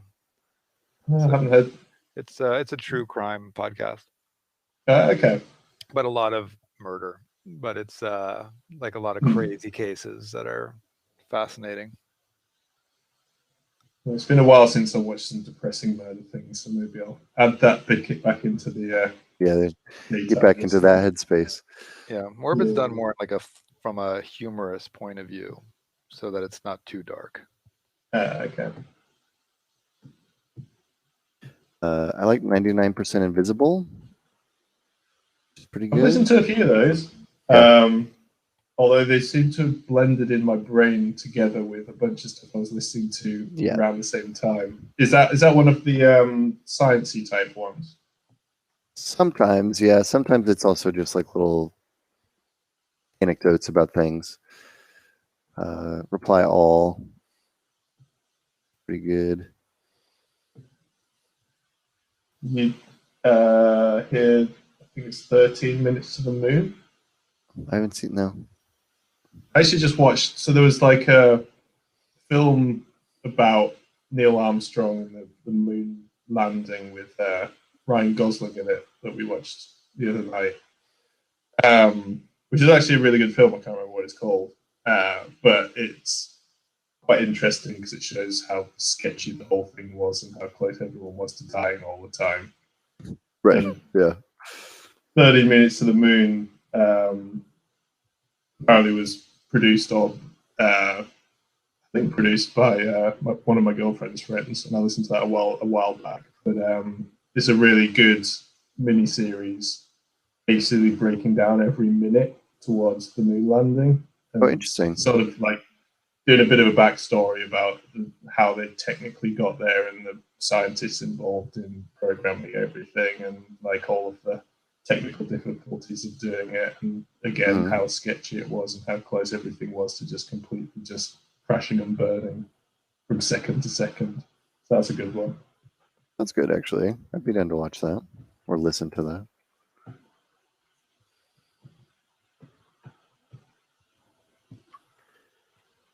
All right. What our favorite Mark Rothko painting is.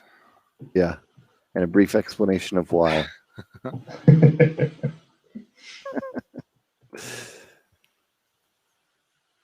I've seen a few in galleries over the years. They're peaceful. That's how I look at them. But modern abstract art is not for me. Same. Yeah, definitely not for me either. Yeah, I think a lot of people in our space are discovering the fine art world thanks to the NFT thing. Mm. I'm just being like, wait, what? I just needed to make a 1x1 pixel. Oh God, yeah. It has been like, so I've had a few people talking about the NFT thing. They're like, yeah, but they're not that great. I feel like I've seen better stuff. It's like, have you seen the whole fine art world for the last 100 years? Mm-hmm. Maybe chill out and let some people with a modicum of talent take their pick. And, Yeah. get some love.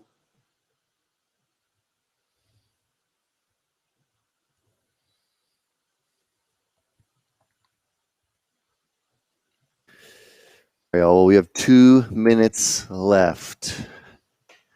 2 minutes before pencils down or tab, whatever you're using. Nice. Well, it's been cool hanging out with you guys at You too.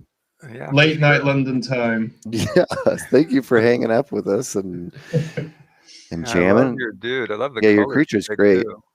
Yeah. Didn't get the shading in there, but I'm reasonably happy with him. Yeah. That looks awesome. Yeah, really, really cool guy. Absolutely. Yeah, I love your shading. I love your colors, the shape design. I really dig it. It's been a nice excuse to do something on a random Wednesday evening. There you go. Yeah, I dig the little stripes in the ears too. That's cool.